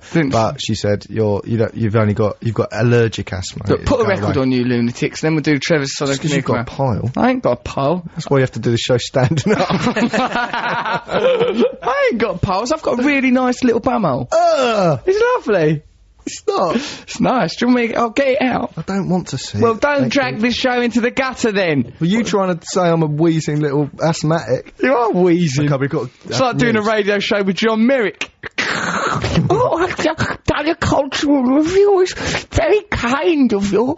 Okay, coming up is a bit of the old news-a-poos. The news-a-poos. What's been going on in the world? News-a-poos. News-a-poos. Should we try and get another word? Yeah, that's because Catherine's what doing word? it. It's got to be easy. I like this, Catherine. I Right, a word that can go into the news. I know. Nuclear attack. The Queen has recently died. Last week. You can't say that. No, that was a joke, The joke. You can't say that. Well, what, you can't say that? Well, imagine she does now. Well, she will one day die. It's not my fault, is it? I'm just a bloke in a radio studio mucking about. I'm not being held responsible for the death of people that just die anyway. Now, I've got an idea. Right, what is the word? You've got to say eels. No, that's too hard. Because It's got to be like monkey, because she can say like little monkeys. She could say, come on, you think of something. You're meant to be a comedy writer. Trevor, you think of something.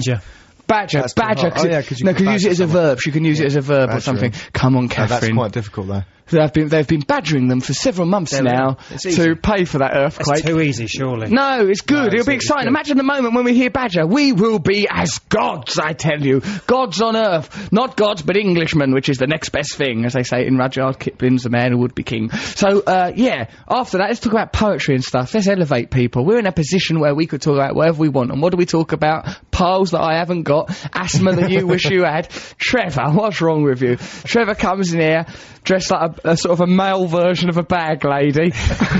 Right, so let's listen to... bag man. A bag man, but that sounds too much like Batman and gives him an enigmatic air. No, bag man. That's Trevor. So, okay, let's listen to the news of poos with lovely sexy Catherine. Next thing we hear is going to be, there'll be that, here is the news, then it'll be sexy Catherine. A badger, earthquake. An earthquake is badgering people. Let's hope there's not tragic news to begin the broadcast. The Middle East problem is still badgering everyone. Okay, here we go. There's been a murder. Badger, it's a terrible business. It's really bad. Okay. Newsy poos! Oh my god! If that weren't Death in Vegas hands around my throat. That's really funny, because Matt goes like, the competition winners are in here. Hello, competition winners. You won Sonic Enigma. You alright? Go close to that mic, you cowards. Oh, they're only there's a really lovely moment then when I was like placating and making them feel all at home. I was like going, alright, okay. He's cuddling them. Speak round the mic, cuddling up at them, and there was 15 seconds left on Death in Vegas. And I went, 15, and I ran over to the mic thinking 15 seconds. And he went, no, they're probably about 15. Stop cuddling them. I was cuddling them in an avuncular, friendly way. I'm in a relationship with someone, a new secret. Right, so, now listen then, the competition winners, well done, Sonic Enigma winners. How, Amy, get your little gobby wob near that mic. How did you work out the Sonic Enigma? I thought it was a very easy one. I've never got one before. What was it? Easy one. It was Beck. Oh, Beck. Oh, his cell phone's dead. Yeah, well done for getting that. Are you confident you'll be able to get this one right, even though you can't say it on air, because it'll give away the clues? Are you confident you can get it right again? No. Get your face near there. Stop being frightened of it. We'll give the young lady a chair. We should actually. She's craning down to You that are mic. craning down. You look all hunched. You've lost all your dignity, Russell, you've got Amy. those chairs behind you, like... Them chairs are for my jumpers! What would you have me do? Put my jumpers on the floor so Trevor could pick them up and wear them, thinking they're a dog's bed? Herded a load of chairs behind him. I like them chairs being there. They're a flock anyway for chairs, you daft sausage. You don't know that. I do know things. Like young Luke's here. Come here, sunshine. Now, Luke, you probably get more emails read out than anybody else on this radio show. Yep. How old are you, Luke? 17. You're quite cocky, aren't you? Average. Average, ah, bless him. His cockiness is average, but I suppose in a room that's got a man called Cocky Locky in it, one might feel intimidated about their own cockiness and want to be modest about it. So, Luke, he swaggered in here a minute ago, Matt, going, he goes, I assumed Matt's cultural review would be rubbish, so I bought my own cultural review. How You don't have to read it out. I was just... If you... Just you read it out. What, is it written? yeah. Go on and read it out now, on then, Luke. read Let's it. see what you've achieved, you daft little 17-year-old. Is it broadcastable? You gonna do a little jingle for me? Alright then. Really cocky! What's a jingle? Mouthy! I'm gonna be famous when I'm older. Are you? What, Yeah. what for? You're going to murder someone? Not again.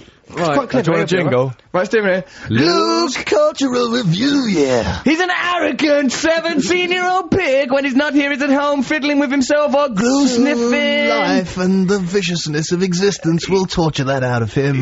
We'll torture that joy out of you, young man. Right, coming in. Oh, great yarmer. He's got it all written out in his school book. He's so lovely. Is that where you're from? No. Oh, right. Go on, I then. just went in on holiday. You went on holiday, great yarmer. Bless him. I used to go market and that. Come on, then. Read it out. Alright. During the holiday, went to this Amazon Zoo thing. Had a staring contest with an alligator. You had a staring contest with an Yeah. alligator? I won. It blinked eventually. Why? Hold on, but the alligator didn't know the rules. Don't think Luke. they've got eyelids. Well, it gives it that excuse, but it was And they haven't got eyelids, yeah. dog in a zoo, probably. That's a terrible... If a dog did eat a dog in a zoo, that zoo would be closed down. Now, carry on with your cultural review. In the same zoo, it did get quite boring, and there was loads of tortoises knocking about. They weren't doing much, and like, it was a £5 to get in. £5 to get into the zoo seems reasonable. You see, Matt, like little details like that really make a cultural review. What he's not done is come in and go, I've gone to the doctors, I've got asthma, I'm worried about having STDs. Thinking you're trying to pass I've got cholesterol no from an STDs. STD. Well, you know, stick around. Yeah, so you got to build it up, and they weren't doing anything, so me and brother and sister just spat on them. You spat on tortoises? Yeah. How old are your brother and sister? They're younger than me, This is- so I should be setting a better example. You but- misled your brother and sister into spitting at tortoises? Yeah, they didn't really do anything after that, so it's a bit pointless. It's really silly to spit on tortoises. What did you think they'd do? Go and complain to the park keeper? We've been spat on. Now look, I don't mind being imprisoned here in a zoo. I understand how your culture works, but to be spat on by a lout, it's a bridge too far. Silly boy. Couldn't really move for ambulances. I don't know why. There was loads of them knocking about. Probably because they knew you were there. Revengeful tortoises, maybe getting their back on our humans. I don't see the tortoise as being complex enough to understand a concept such as la vendetta. they're quite The wise. idea of revenge. They've got a lot of wrinkles. That doesn't necessarily mean wisdom. Look at your own ball bag. Right, go on then. and- Arab Ninja Culture Review, you little twit. That can be the end now because I. Luke's Culture Review, shout out, you little twerp. Woo, yeah, Luke, he's 17, he's swaggered in here and done a culture review, so you're going to be famous when you're older, probably as some sort of, or for being on some sort of register. Russell and gang, I went to a rock festival in Hong Kong yesterday featuring Japanese metal band Electric Eel Shock. Last year, the drummer played naked and nearly got arrested. Should musicians be allowed to perform naked to enhance their act? Should they? Yes. Should they? Why would it enhance their act? Perhaps, I don't know, Unless they're look really at good their looking. abdomens. Abdomens? Look at their abdomens. Insects. I'm going to look below that, mate. Woo! Doing it wrong all this time. Mucky business. Ian Brown is playing a few hours, no doubt wearing a dodgy tracksuit. Did you ever go for a tracksuit phase on drugs or not? That's from Dom in Hong Kong. Alright, Dom in Hong Kong. I like saying that. Dom in Hong Kong, Dom in Hong Kong. So, Strong. Going on strong, did Dom in you Hong go for a Kong. tracksuit phase? Don't think See you all so. Jimmy Savile up with all your jewellery and a I would tracksuit. like to be Jimmy Savile up, thinking about it. Why not dress up as Jimmy Savile? I might look really nice. Right, so time now for Sonic Enigmas, ain't it? Yes. Trevor, have you made a Sonic Enigma this Yeah, week? I've done a Sonic Enigma. Yeah. Well, right, let's describe for people that might be listening to our show for the first time. I know if there's someone in Washington DC listening who's originally, they're originally the president. Yes, El Presidente himself. Oh, Bushy boys, listen. We changed the news. They said Badger on the news. What are we doing? Not mentioning that. Catherine said Badger I'm on in the love with her news. now. You cannot go I was out in with love Catherine. with her first. None of I've you never have even got a seen her chance and I'm with in love with her, Catherine. so that means more. What do you mean? That's not going on value. You're not Cyrano de Bergerac. This ain't all romantic and lovely. You're just a pervert. You probably try and get her to go on speed dating with you. You stay away from that news Why would I reading. go on a Don't date poison for her. speed dating? Because you idiot. You don't understand the concept of You speed don't, dating. clearly. You probably think it's a date where you take amphetamines, you little jabbering jerk. No. Now, I'll tell you what, why don't we love Catherine, all of us together? I love her. Love her in a... You've been going about having a girlfriend and being I've all got a happy. girlfriend, I'm really happy. Look, shut up there, you teenage twerp. Right, so, I Call him a think... teenage twerp. He'll grow up all wrong. He's grown up all wrong, it's too late now. Look at him, he's already spent his time gobbing on tortoises in a zoo. What's the future hold for such a young man? That's how Fred West started. Now, Catherine, it's amazing that she said Badger during the news. Now I love her. I love her in a platonic way, because I'm happy in my relationship and all I that love kind her of thing. in a very real romantic sense. Matthew, you're incapable of romantic love because you're too self-involved. Trevor, what I'm kind of very feelings romantic. do you feel? Respect. Enormous respect for her. Enormous respect. Enormous Yeah. Enormous. She's not David Dimbleby, although She's I a know bit like David Dimbleby. she is a bit like She could David become like Dimbleby. that. She could be. Very conscientious. Good broadcaster. What's her surname? Catherine what, Adam? Cracknell. Catherine Cracknell from the News Pooh. She She's said quick. Badger She and gets it in there, monkeys. so she must have quickly scribbled it up. She's clever, isn't she? Journalism at its smart best. We'll get her to say some other. Have we got one more news broadcast before the end of the show? more. Right, I I think. think we should test her skills. This time swastika. Good luck. She could get that in because of Croatian fans forming a swastika. It's good, but it's not a bad attempt, Luke. This is the kind of areas we want Catherine Cracknell being brought into. What do you want to say? Igloo. No, we don't make it impossible, do we? Because then she won't she do can't it. say that. Imagine how crushing it'll be if she doesn't do it. Both, Capable of verb. being used as Should be verbs another and animal, nouns. really, shouldn't it? Why? So thematically, it should be an No, animal. I think it should be. I think it shouldn't be an animal. I think it should be something else than an animal. All right, we'll think about it during the Vegetable? song. Alphabeti spaghetti. Spaghetti. Alphabeti spaghetti. So, and the bodies were sprayed on the floor like alphabeti spaghetti. It would sound horrible. Cocky, Locky, tell people what the Sonic Enigma is. It is, it's Whitetown by Whitetown. No, the concept. Oh, I see. It's, basically what you have to do is listen to a soundscape that I've created. Yes. And then that will give you a clue as to the name of a song by a band or a popular singer. That cannot be hard. Unless, of course, it first goes through the mind of an imbecile. Let's have you made a jingle, Trev? I have made a jingle, yeah. Let's hear Trev's jingle. Can't hear it in studio, of course. What's that under my finger? Looks like another sonic enigma. Is the real of a song or a singer? Come on now, don't be a minger. Give me an answer, don't be a dancer. You can be the winner of the sonic enigma. It's quite a good, Trev. It's best one. Bless you. It's lovely. I don't think it's the best one. Well, what was the best one? The Bjork best one was one. the ethereal one. Ooh, Sonic and No, someone pays him a compliment, he goes, well, actually, you're Arrogant. wrong, because I was better once before. I don't need your compliments, I just like to be accurate, you know. No, I think that was better. He had it more groovy. That haunting one was... That haunting one unsettled me and made me think wonder what Trevor does when he's on his own. So, okay, so that is the jingle for it. Let's listen to the Sonic Enigma itself. See if you can unravel what song this might be by listening to it. Why don't you lie down and tell me all about it, Mr. Locke? Well, it's my romantic history, you see. It's been a complete disaster. Well, tell me about it. Well, my last girlfriend was a complete bitch, and the one before that, she was a dog, and the one before that, an absolute cow, and before that, well, she was a pig, and before that, well, she was a fox, to be honest, and who are you seeing now? Oh, Andy, well, he's a little bunny rabbit. Yes, I met him in Pick Me Up magazine. His ad was just so charming. Right. Wow. Now then, so Trevor, you're drawing together, but there's a back reference to last week's episode where there was Andy the Rabbit from Pick Me Up magazine where, you know, like you see adverts on the telly going, oh, will you adopt this dog? And it goes, oh, hello, I'm Barney the dog. Perhaps you'll adopt me. It is anthropomorphology to make you want to pet a bit more. In Pick Me Up magazine, they sexualise the rabbit to make you want to adopt it. Any person that's adopting a rabbit because they think it's sexy, you don't want looking after the rabbit, do you, really? Not at all. So, Trev, you've mentioned that, and then you've mentioned a series of you're talking to a doctor or psychiatrist to whom you're complaining about a series of girlfriends being like various kinds of animals. Not so that necessarily girlfriends, but yeah. Partners or something. Yeah. Right, okay, so that seems to be the situation. If you can work that out, text us on 64046 or email russell.6music@bbc.co.uk. Your prize will be to come and join us in Manchester, where we'll be doing the show from next week, where Matt will be reviewing an exhibition of Morrissey photographs, where Trevor Locke will do a Sonic Enigma, probably from Joy Division. We'll Manchester theme the whole show, shall we? Shall we? Yeah. Shall we? Manchester, so much to answer for. We'll entitle this whole show. Right, okay then, so if you know that Sonic Enigma, why not bloody well tell us about it? We're talking about magical moments. This is from Eon. I had a magical episode at the age of 10, it marked me out for life. I was babysitting the local vicar's child. At one point, the child ran into the vicar's bedroom. I like the way that the child's never given a name or anything. The child, as if it's a chosen one. The child ran into the vicar's bedroom. I followed to retrieve the out-of-control toddler when my eye caught sight of a bookshelf by the bed. The shelf was loaded with the most outrageous porn, including books, magazines and sex objects that defy description. I went and spent the rest of the day in there investigating. My life was changed from that day onwards. Take care, good luck with the tour, Eon. Vicar, eh? All involved in sex, was he? Interesting. But if you are a vicar and you've got a lot of sex toys, put them in the cabinet or something, eh? Don't you think? Don't just leave them lying about. According to the papers, you have a drawer. I ain't got a drawer full of sex objects. Have you? No, it's made up. Why do they lie? Why do they lie? What's that thing about talking to vicars? Which we in are. the paper. Saying I've been ordained as a vicar. And that he marries people. I ain't been ordained as a vicar. It's a ridiculous thing to say. Why say that? Why? Why not say I'm an explorer and I'm off the Serengeti and I'm going on a cart made of lolly sticks? Just put that in the news. Lolly sticks would be a good word to hear in the news.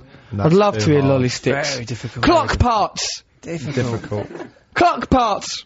Orphan! No, 'cause that's tragic. Alright, we'll think about it later. Let's say what we're going to listen to now. A trail.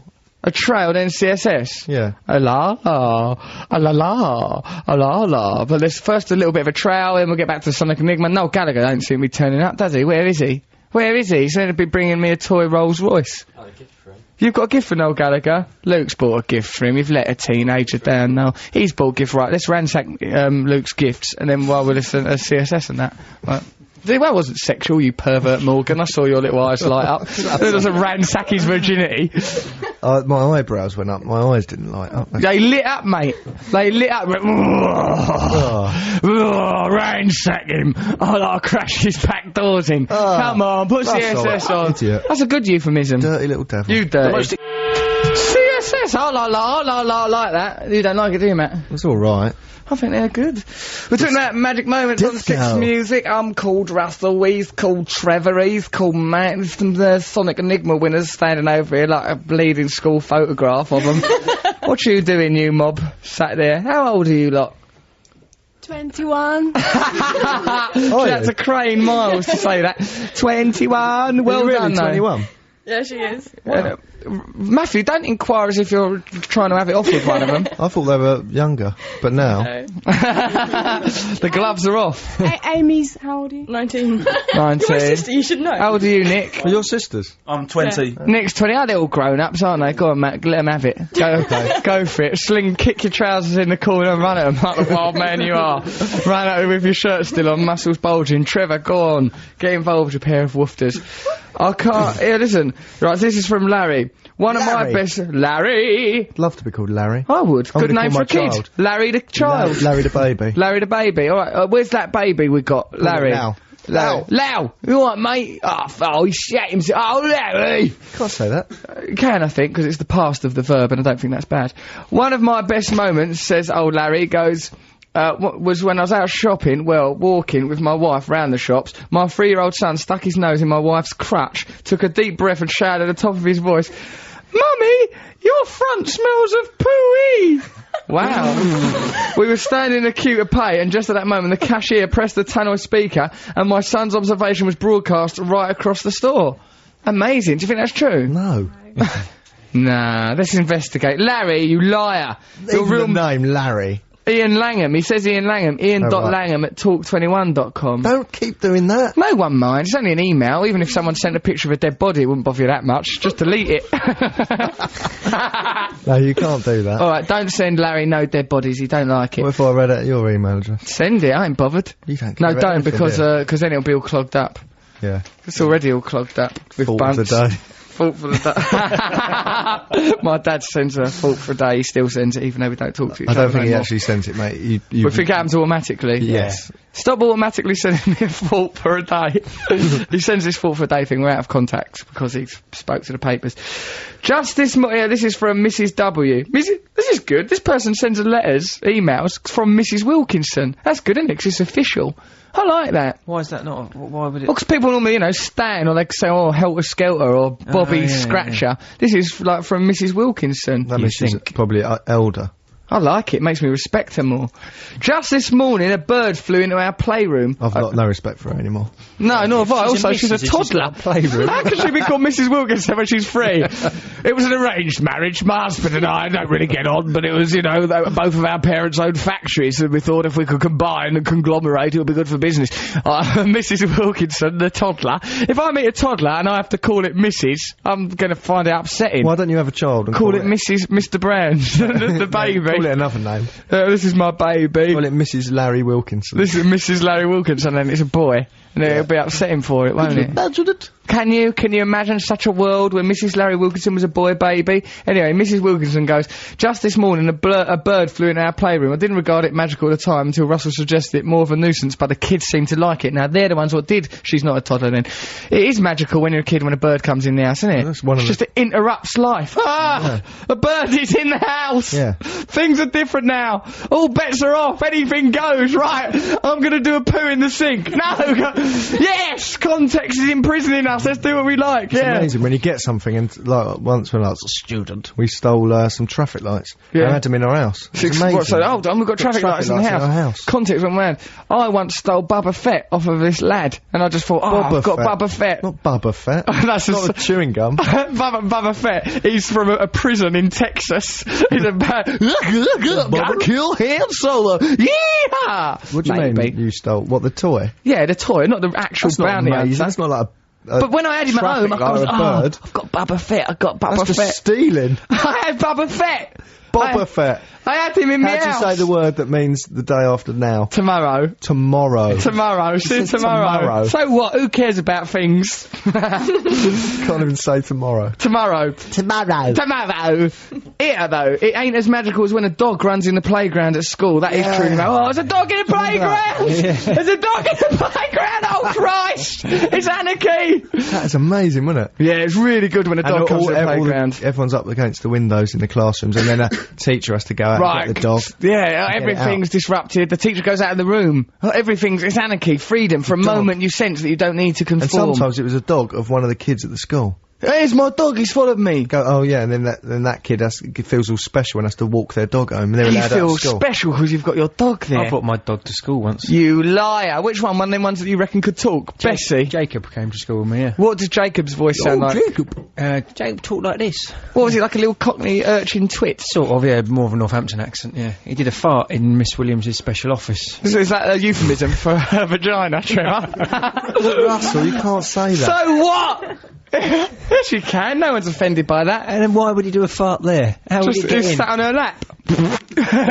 Cop for that, love. Yeah. No, we were having a very delicate discussion, and Would have been delicate, hang a on, dog you're not allowed farted in to have a someone's dog at school. vagina. I was different, wasn't I? Because I had a year off school for being poorly, and then I. Trevor's one of them kids that's off school for a year, and then they come back and everyone pretends to like them for a bit. They come back. Oh, they're back. Oh, everyone's got to be nice. celebrity. Mild celebrity. There's that special assembly. Right, okay, everyone. Now, Trevor's been away for a year. I want you all to make him feel welcome. Even before he went away for a year, we didn't like him that much. Let's try and incorporate him. We've got to assimilate this nerd. This little into malingerer. This little malingerer. Nothing wrong with him. Just been lying in a bed, coughing into a He's travelled Superman to school- bedspread for travelled, the yeah. year. Travelled to school on dog back.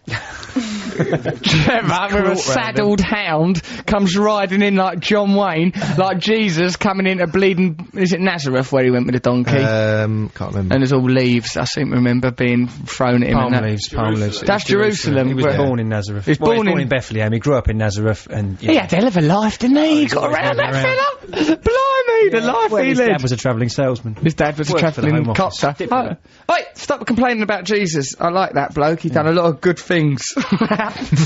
So, yeah, dog in the playground's really exciting. Anyway, innit? Yeah, Let's yeah. think about it a bit more. A dog Sometimes just in a a yob would playground. come in on a bike. Yeah. Get out of here, it's a school. A yob will come in, or like someone that's been expelled from the school. They come comes back. Right, I'm lawless now, you can't control me, yeah! Yeah, they'd just stand at the gates.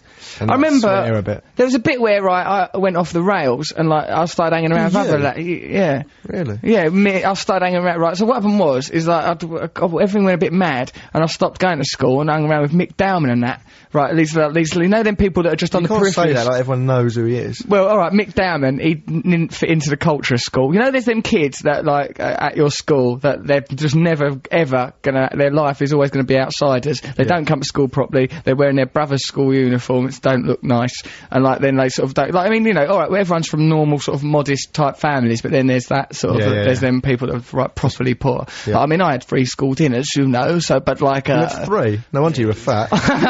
I couldn't get enough of the bloody things, and my mum made me sandwiches as well. I did get free school dinners, and my mum made me sandwiches. I was mollycoddled by that woman, so it's made me grow up weird. Everyone got free school dinners. No, they didn't. That means that if you get free school dinners, it means I you're. remember an envelope with some money poor. in it. Then had changing hands. No, that was you as a rent boy.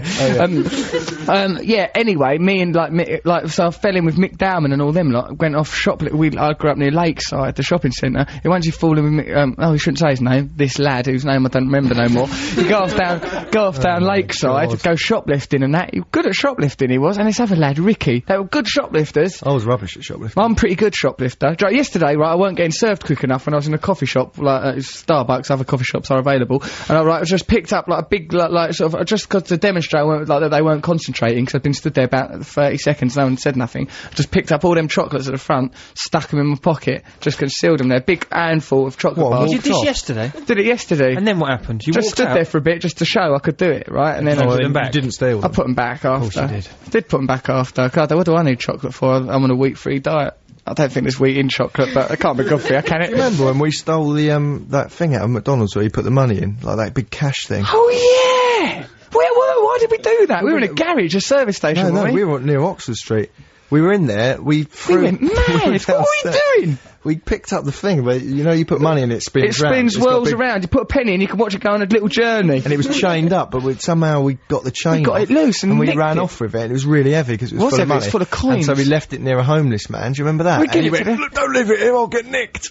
And he was trying to push it away. But it was a big daft Ronald McDonald thing full of money. Yeah, it was a homeless man wrestling with Ronald McDonald. We've created art there. We must have been really poor then. Why were we nicking that? you remember we nicked that bag as well and it had nothing in it? We nicked this bag, right, from by a pub. We walked past this pub and there was like a suitcase left there. We goes, right, let's nick it. And we No, go, because right, we we'll had walk no past money again. and We we would didn't have no money. So we went back to nick. We goes, right, we'll walk past. Next time we'll just walk past and nick it. So we walked past again, picked up this briefcase, went into the... Scuttled off like a pair of rats. Went to the office where we worked, cracked it open. It was useless junk in there, wasn't And it? then we had to try and give it back. Yeah, we felt bad after. Never steal anything, because if you're eventually have to try and give it back. Or do steal things and don't have a conscience. Never steal.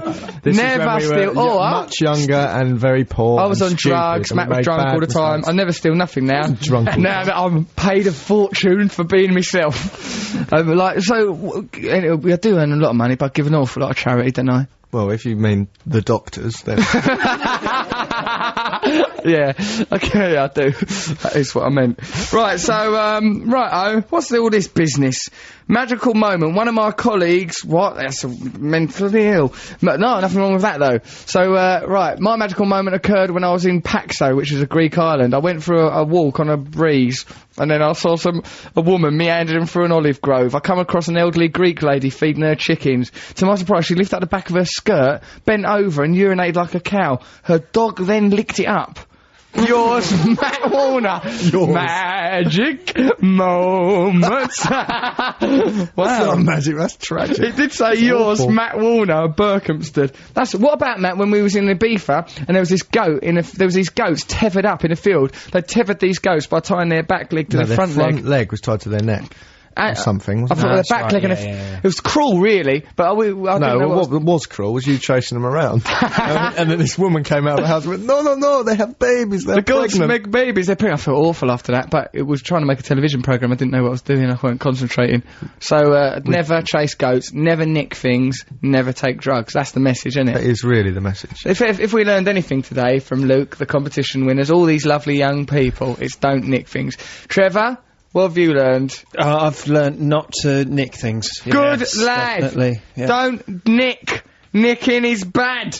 This, right, so let's have a little record. Katie Melly will be here in a minute. And, Santo and Johnny. You'll like this, Russell. Will I? It's all romantic and dreamy. Oh, I do like some romance. I would like How come none of my records get played? Have you not had any records? I didn't know you'd released any. Yeah, we get your jingle played, didn't ya? We'll play with your little jingle. We'll play one of Trev's. Sleepwalk! Let's listen to Sleepwalk, Santo and Johnny. Yeah. Sleepwalk! And then Katie Melly will get in. Noel Gallagher's not answering his phone, but what do you expect? He's on the booze and he's on the sauce. Come on then, let's listen to this Oh, I song. thought you were just carrying on talking then. Nah, radio, do a Looking out of a record. window, wistfully saying he's on the sauce. He's on the sauce, and a poor bloke. All Come right. then, listen to a record. All right, Play it. Yeah, nice, wasn't it, that? it's lovely. Santo and Johnny, what film's it out of? It's not out It's in Stand By Me, I think. There. Is it? There you are. Guess who has come into our world? It's Katie Mello. She's here. Hooray for her. Create atmosphere. Atmosphere has been created by the arrival of Katie Mello. What a lovely hat you're wearing, Katie. Hello. Oh, thank you. You look lovely. It's very unusual, that hat. Do you think so? I think I've never seen a hat quite like it. Oh, okay. It's sort of a bit like a Sherlock Holmes hat. It's a bit like a baseball cap. It's Yeah, that's sort of what I was thinking, you know. I thought, you know, Sherlock Holmes look. You so are- I decided to put this on. Where's You're the like pipe? a hip-hop sleuth. Look at Trevor Locke trying to get involved with it. Oh, where's the pipe? Where's the pipe? You better be talking about Sherlock Holmes' pipe, Trevor. So I wasn't. I was talking about a hose pipe. Oh, Christ. You sickening animal. I know, We have to... next time. Next So, time, Katie, you promise? Trevor's in love with you. I'm not. I'm Oh. not in love with you, Katie. Obviously, we Of haven't course met not, before. it's first meeting. Exactly, Nice to yeah. meet you. That's Nice to Matt meet you. Morgan there. Matt Morgan's in charge of the buttons on the Matt, show. how you Katie. doing? Oh, the good. important job. These people here are, they won a competition, and Luke is the show's biggest fan, I think, but also he's a little bit of a git. Katie's It's biggest fan as well. Katie, you've bought a present for Katie, haven't you? Bring it, give it to her. He's bought a present for you, Katie, which I think you probably might be insulted by. Really? Insulted by. I mean, he bought me he's given me a Winnie the Pooh football. I actually am a big fan of you. It's That's for your alright. single, Yes. but I signed it for you. Her single, but he signed it for her. I like that. But I've already got it on my iPod, so I'm not throwing it away. I really No, like that's it. fine. got it on thank his you very iPod, he's not much. throwing it away. I'll have to listen to it, although I've heard it later. I mean, you must have heard it when it came out of your brain. Right, alright, Luke, stand well back from Katie now. You're unsettling for people. So, right, we know some interesting facts about you. That you are, like that song Beauty School Dropout, you dropped out of some sort of school or something. Is that what we learned, Matt? I thought we were going to talk about the gig under the sea. Not yet! I want to know about the beauty school dropout. Did you go to a beauty school? I didn't actually. I don't know what you're talking about. What was that? Oh no, B-Tech! You dropped out of your BTEC course. Oh yeah. I did actually. Why? Do you know that? Because I've got nous love. But can I say, I finished the 2-year course of music, BTEC, and I did A-level music, but I dropped out of my business BTEC, which is the 3rd year, fair which enough. is kind of like an option, sort of seeing how the music went, and if it went well, which it did, luckily, I was going to drop out. It's too late now to go back on a business course. Well, Things yeah, are going well, aren't they? Yeah, it's not too bad. Can't go, actually, I'll go back on the BTEC No, course. it's going pretty good. I think it's going well, aren't it? You're a famous pop star now. Yeah, I suppose so. You are. What's that other thing that we learned? Oh, yeah, you work with Mike Batt. I do. I like him. The He's Womble cool. Man. He wrote Wombles, didn't he? He did. Not He's like he done just wrote the loads word of other Wombles on a things. pencil case. He wrote the record about the Wombles and loads of other things, because that does... that don't diminish him, because I like that song, Underground, Overground, and Wombling Brilliant Free. song. Let's play it. What? We should play it. Well, we'll Womble play song. one of Katie's songs, mate. Play Katie's song, not play the bleeding Wombles. What's wrong with you? They were cool, actually. There's some really... I've heard some funny stories about him and his Womble costumes. Really? Was he actually one of the Wombles? Hold as on, well? let's... Oh, yeah, he was. Yeah, Which definitely. Womble was he? And it's so cool, because I think it was his mum that, he was the main one. I don't know their Madame names. Chalet. Uncle Bulgaria is the main yes, one. He was that's the probably- patriarch. That's right. And his mum his mum was the one that made the costumes. What a lovely homeless I know, it's really program. sweet. Hang on, were there people in the Womble? I thought they were like... Yeah, I thought it They're life size. No, that's the band. You know, there was a Wombles Oh, band. right. Mike was in. Yeah. So when So they the- performed on Top of the Pops, I think they had something like 7 number 1s in 1 year. It was ridiculous. Really? They kept Yeah. releasing records? Yeah. Blimey. No, this was, 1970s. Right, during the 70s. Well, a lot of crazy things went on then. The idea of Wombles having 7 number 1s, ain't particularly baffling in that context. Yeah, so, alright then, Katie, what's this that you're challenging King Neptune himself by doing a gig 20,000 leagues under the sea? It was wicked. Oh, It you've was done that so already, good. haven't you? Yeah, that was actually last week. What did you do, exactly? Basically, I played at a gas rig. Statoil was the name of the company, and Why did you play other gas companies are available? Why did you play at a gas rig for? they asked me to do it. One of their workers is a musician, and they basically, when you went down in one of the legs of the gas rig, which is like 300 What is a meters- gas rig? An oil rig? Well, it is an oil rig, gas? but it's actually gas. Right, You so know, it's gas that you're out in the gets middle of the taken sea. out on the North Sea off the coast of Norway, and there's one of the legs at the bottom, which is 300 metres underneath the sea level. Yeah. And when he first went down there, he was like, because the acoustics are amazing, like you can't see the ceiling, it's so high up. And he Wow, was because like, there's no ceiling, it's like a lift shaft that you've gone right down. Basically, it's like this really tall, big cylinder tube that you're in, and you just you look up and it's astounding because there's no like ceiling, and it just goes on forever and ever. And this guy, the worker, he thought, wouldn't it be great to have a gig here? Yeah. And they asked me, and I was probably Hold really on, mad some to say worker, yes. 300 leagues under the sea, goes, ooh, wouldn't it be good to have a gig here? I'd say he's got the bends, sack him. He's out of his mind. It was a But they great go, idea. call Katie Mellower. Let's do the gig in a lift shaft. How did he have the ability to sort it out if he's just an oil leg Well, he worker? wasn't just a worker, he was like the platform manager, you know. He's still only a platform manager, right? That's like, say a zookeeper goes, oh, it really turned me on to see Katie Mellower singing in the bat's cage. Would you do it? In a bat's cage? Yeah, all bats getting all tangled in your hair, all their wings, they're going.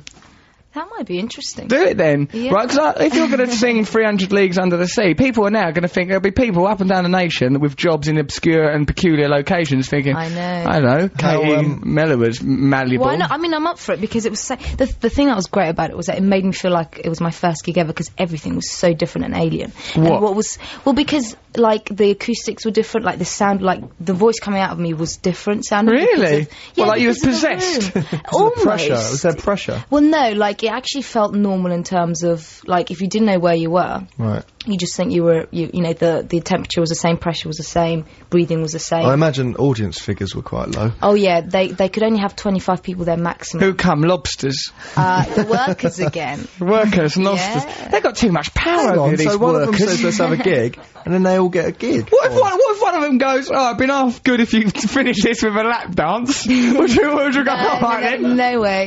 So, like, how Definitely come, not. where'd you draw the line? At a lap dance?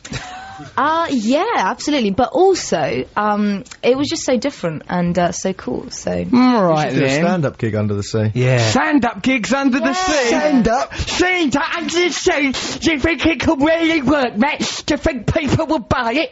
If I do a gig under the sea, I'm not going to be in a lift shaft. I'll just do it under there, just shouting my mouth off at an octopus. Oh, have you any idea how many drugs I used to take? Bye! That's essentially the message. All right, that sounds really good that you've done that. But what I think now is that if you want, why not send us suggestions for other balmy locations for Katie Mellower to do a gig, and then she'll do it if it's mad enough, won't you? yeah, it's got to be really, really, really strange. It's got to be really strange, and plus there's probably got to be some sort of commercial benefit. Did they give you money to do it? Actually, no, they didn't. They didn't give you money? Give you money? Right, come and But do a no, gig it in was- my garden. It was for a TV show. So I'll do a TV show in my garden. Right, come on, Matt, Trev, let's write a TV Your show. garden isn't a wacky location. It is wacky, there's all dead Is bodies it? buried there.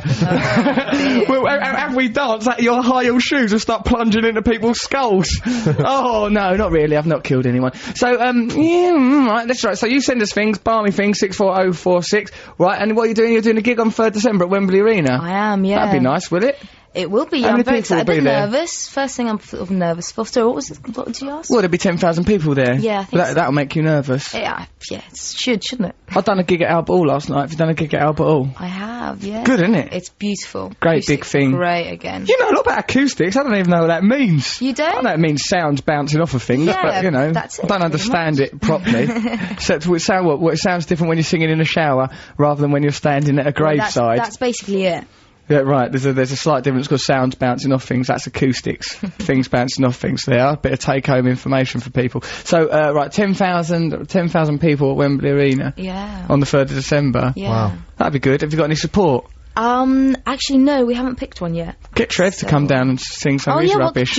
what can you do? Well, I can do whatever Sing? I like. but I Play can sing, his jingle for the Sonic Oh, Enigma. can I hear some? Listen Yeah, to give Trevor me the now. jingle of the, Oh, great. Bring the Okay. mics down, otherwise we won't hear in that. studio. This is my best work. Right, It's listen to probably this. the This is the second Okay. best thing he's ever done. It's Okay, not. What's that under my finger? Looks like another sonic enigma. Is the riddle of a song or a singer? Come on now, don't be a minger. Give me an answer, don't be a dancer. You can be the winner of the sonic enigma. You might not think that's Is that that good, you? Katie. Yeah, and he's Do you know saying what? It's that in got a bit of a Dylan vibe to it. well, that's what he's emulating. Also, he did sing it in a cow's abdomen, like for novelty value. Now, how'd you get into that? Well, Well, via the they've back. got 7 stomachs, haven't they? But, you know, it's difficult to choose which one to go into, but... He visited each one. It was like Alice in Wonderland, him living inside a cow's go, oh, this one's got cud in it. Lovely. He likes it inside of a cow. Someone will bless him. do a gig on the moon. Eventually. I'd like to do a gig on the moon. That'll That'd be happen in amazing. our lifetime. Will it? It I'm won't. sure it Oh, will. host it. No. Yes, it will. No. Hold on. They'll build a moon base, and then all you've got to do is go there and play a guitar and sing. And This then is pie But in the apparently- sky. Yeah, but apparently we didn't even ever go to the moon. You know, have you heard that Exactly. But conspiracy it's all a theory? myth. we did. Yeah. We did. Hold No, on. but Why do you think didn't. that? Because the Okay. flag's blowing Yeah, away, the shadow. Yeah, all that, and the shadows, Yeah. and, you know, and, The and shadows apparently were it apparently on the resembles, moon. like, places in America a lot, the actual, you know, the pictures of it. Yeah. Right. So, There's Mount Rushmore in the background. Why haven't we been back, you see? What's the point in going to the moon? Yeah. There's nothing there. We've been to the moon, but that was faked, some of that footage. Was it? yeah, that could be it. But I we mean, have maybe been we there. did actually go, but maybe the footage broke and so they had to recreate it. And them twin towers got bombed in a way that was unusual and unacceptable. The steel. really scary. Matt was telling me the other day them steel beams wouldn't have melted at that temperature, and that the American government must have done it himself to manipulate us and control us. Thanks for saying I said that. It's true, though. It's true, There's isn't that it, Matt? film that's just come out. Yeah, You can see it apparently. online. Oh no, for the free. government's are lying to us. Right, let's go on the streets and smash the system, shall we? Katie, you could be doing a gig in our new regime. Okay. Russell, if you were in charge of things, It would be nice. it wouldn't. It would be ever so nice, me in charge. Come on, nothing would go wrong. Why? What do you think would be so bad about my brilliant new dictatorship? It'd be stupid, wouldn't it? Why? You wouldn't have an overview. What about health and education? Right, go to Dr. Abood's in Harley Street. It's only 600 quid. You get to go on the running machine out Rocky Fire. It's really good. Yeah, go on, that's health dealt with. Education. Dogs in playgrounds. Makes it more interesting to be at school.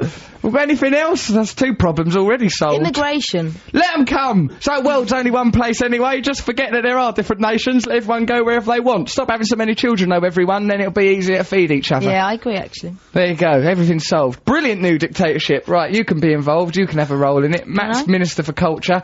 You can be... International? You can do international and subaquatic acoustic gigs. Oh, great. That's my wonderment. speciality. You've got skills in that area, Katie. No one's denying that, my lovely. So, what should we listen to now? We listen to a bit of music. Rosillos.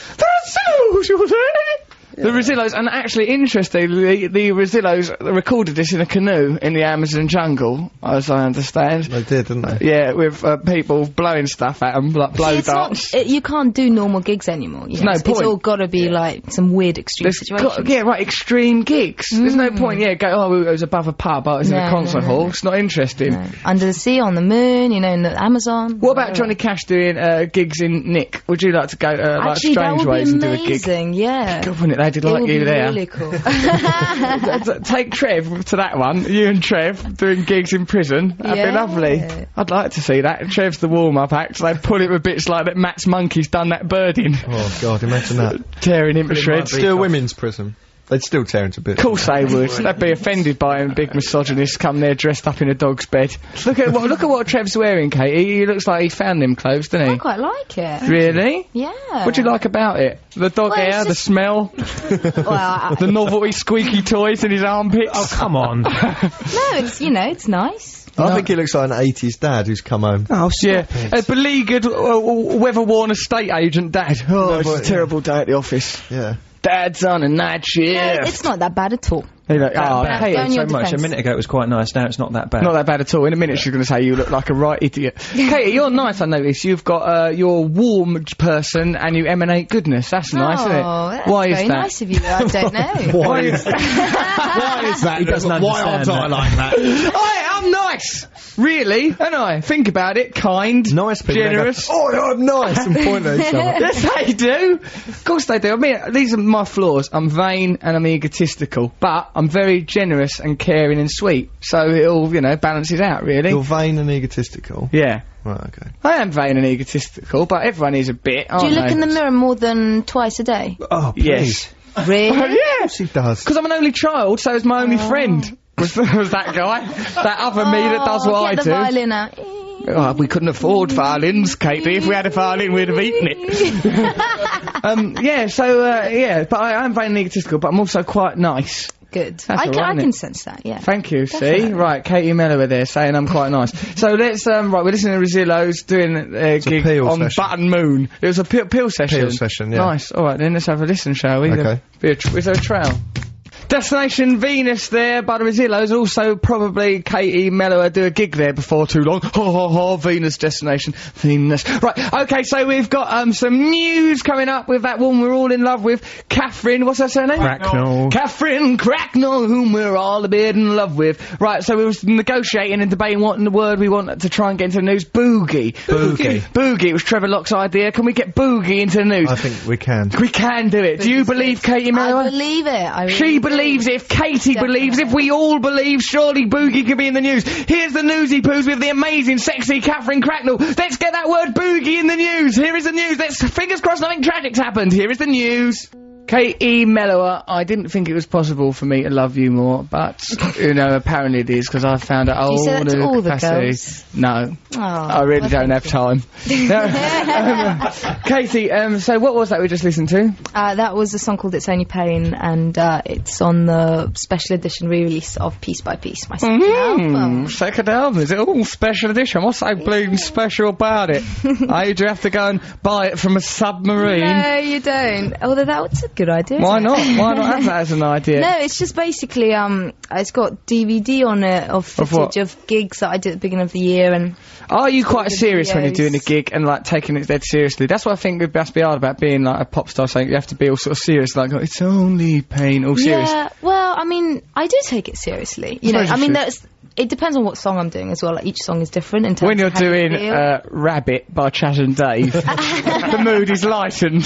I'm really sorry to disappoint, but I don't do that one. You should. More Rabbit than maybe next Sainsbury's. Why don't you get it off your chest? It's good. So what was that other thing I was thinking? Yeah, it's alright, so it's only pain. That's presumably about you broke up in some romance and that, and you're feeling a load of pain and that, but that pain is transient and will pass. Is that what that's about? Yeah, pretty much. There was a little bit of darkness to it, which was the singer enjoys the pain that they're going through. You know, enjoys. You're the power singer. No, I know. So I'm kind of talking on a sort of. You're abstracting yourself from yourself. I am. That's what people do just before they turn into egomaniacs. I suppose A very wise man called Russell Brand said that. Now, Katie, so, alright, so that song there then, It's Only Pain, It's Only, right, so there's the dark narcissistic enjoyment of pain? Slightly, an undertone of it, I'd think. I mean, that was what attracted me to it, you know, because, I sing a lot of love songs. They're always nice, and that's kind of cool.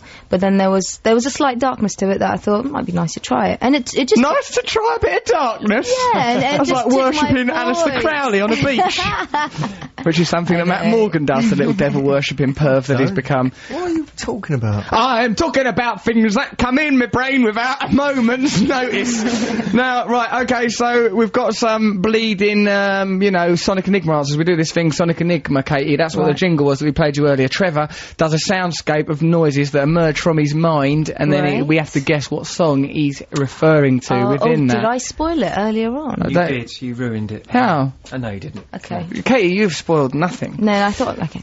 Right, here's some wrong answers. Oh, well, it might be wrong, we don't know at this stage, because we've got one person on the line. Typically, that person has got the right answer. Otherwise, it builds to a point. Go through the charade.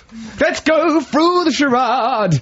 Is this week's Enigma House of the Rising Sun by The Animals? Well, that is absurd. Why, Trev? Was it? Well, where can you get that from? Because you keep going, you list all different animals, What's don't you? the House of the Rising Sun got to do with it? Nothing. Exactly. Will you guys come round my house in Manchester next week? I'd like to meet you. Will you be at the BBC studios in Oxford Road? Will we, Adam, our producer, be Yes, we will. We will be. Come down, whoever you are. One of those fat people who can't leave their house. I like those people. I like them too. One of them lost something between the folds of skin. I'd like to help him get it back. That was a remote control and it grew into their body. It grew into their body like when you tie a bit of string around a tree. I'd like to help dig out a remote. If you are a fat person, you can't get out your house, you don't know where your remote control is, got a sneaking suspicion it's somewhere in your thigh, give me a ring, I'll come round with a lolly stick and dig it out. Yeah, I've got no idea. What about bloody Catherine Cracknell? She's done it again. Boogie. She said boogie in the news. We are making news. That was brilliant. It's brilliant that she's done that. Applause for Cracknell. Catherine Cracknell would love you more than words can ever say, yeah, in a narcissistic way, yeah. Let's hope she's not fired. Yeah, cause, Catherine, you've undermined it. You know, when you reported that famine and said the word butterscotch, it did undermine it. So I really like it that she's done that, and it makes me think that Noam Chomsky might be right, that you can manipulate people by putting out news. Let's cheer people right up by having a news broadcast where we go that the world's a bit like Heidi High, and Ted Bovis' Bush, I don't know.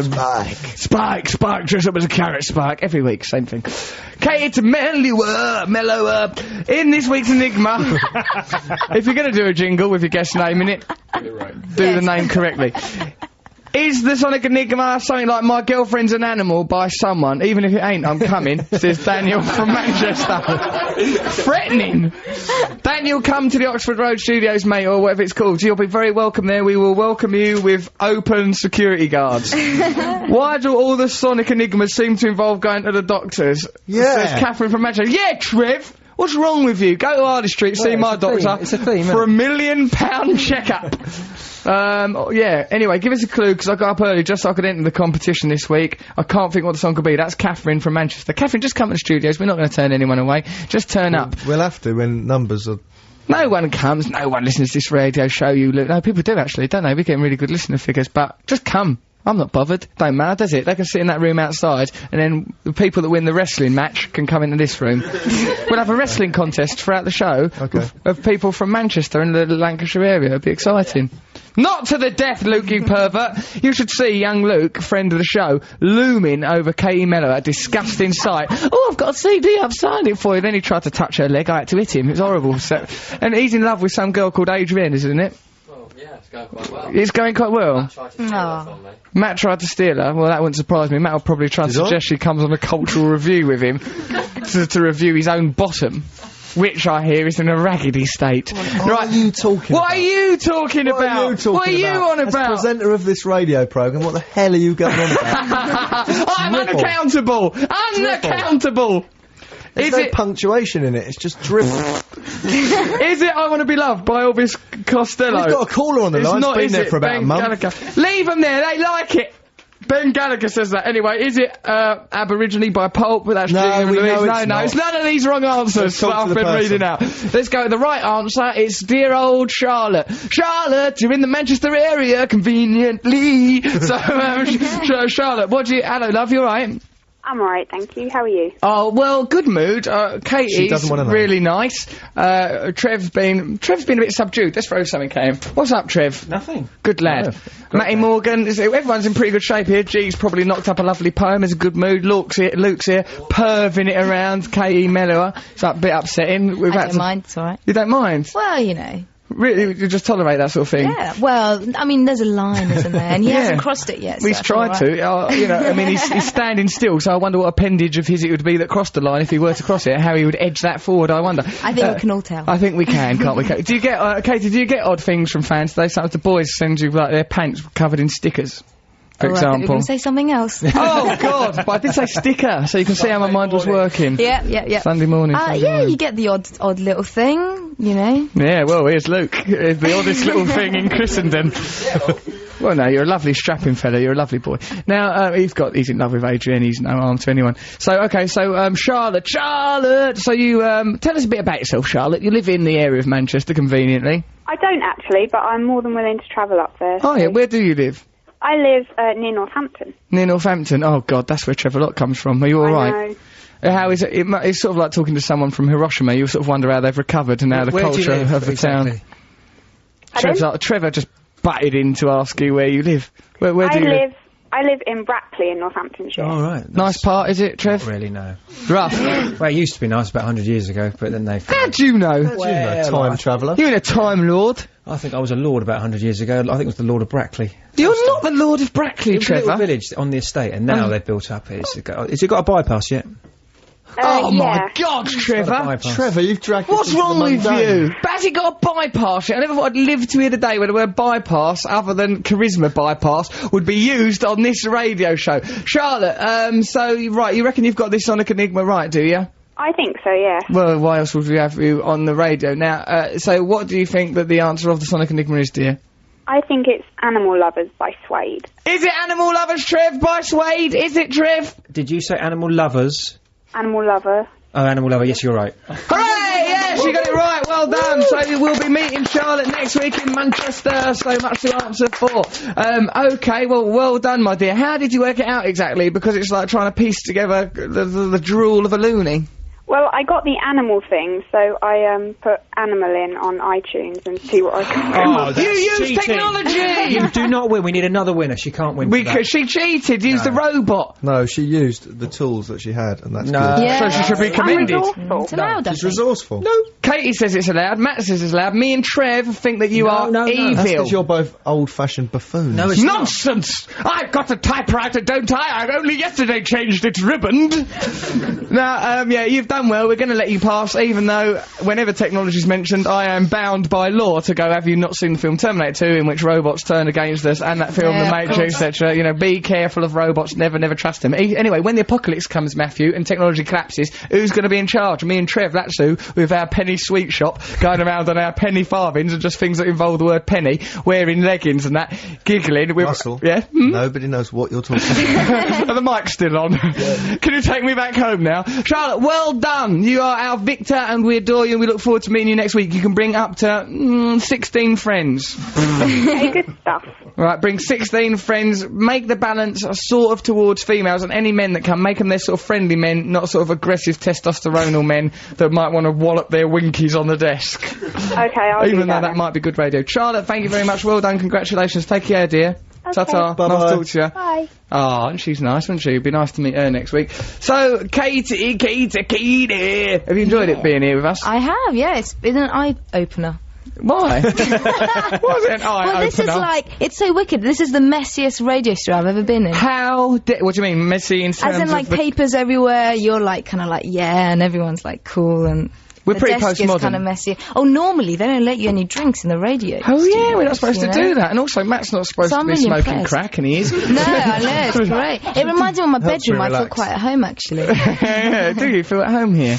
Have a little. Yeah. If you want to get changed at any point, you know. Oh, well. Try that. Whoa! You blame Luke and you're just as bad. Oh, she said she was in a bedroom. I couldn't help it. It's an illness. So, anyway, I'm very happy in my relationship. All settled down. Got off the old womanising. It's good. It's much more peaceful. Nice. Met someone nice. Happy. So, Mad Morgan, you've done your cultural review, ain't you? Yeah. You've reviewed the nuts Got of the everything culture off this my week.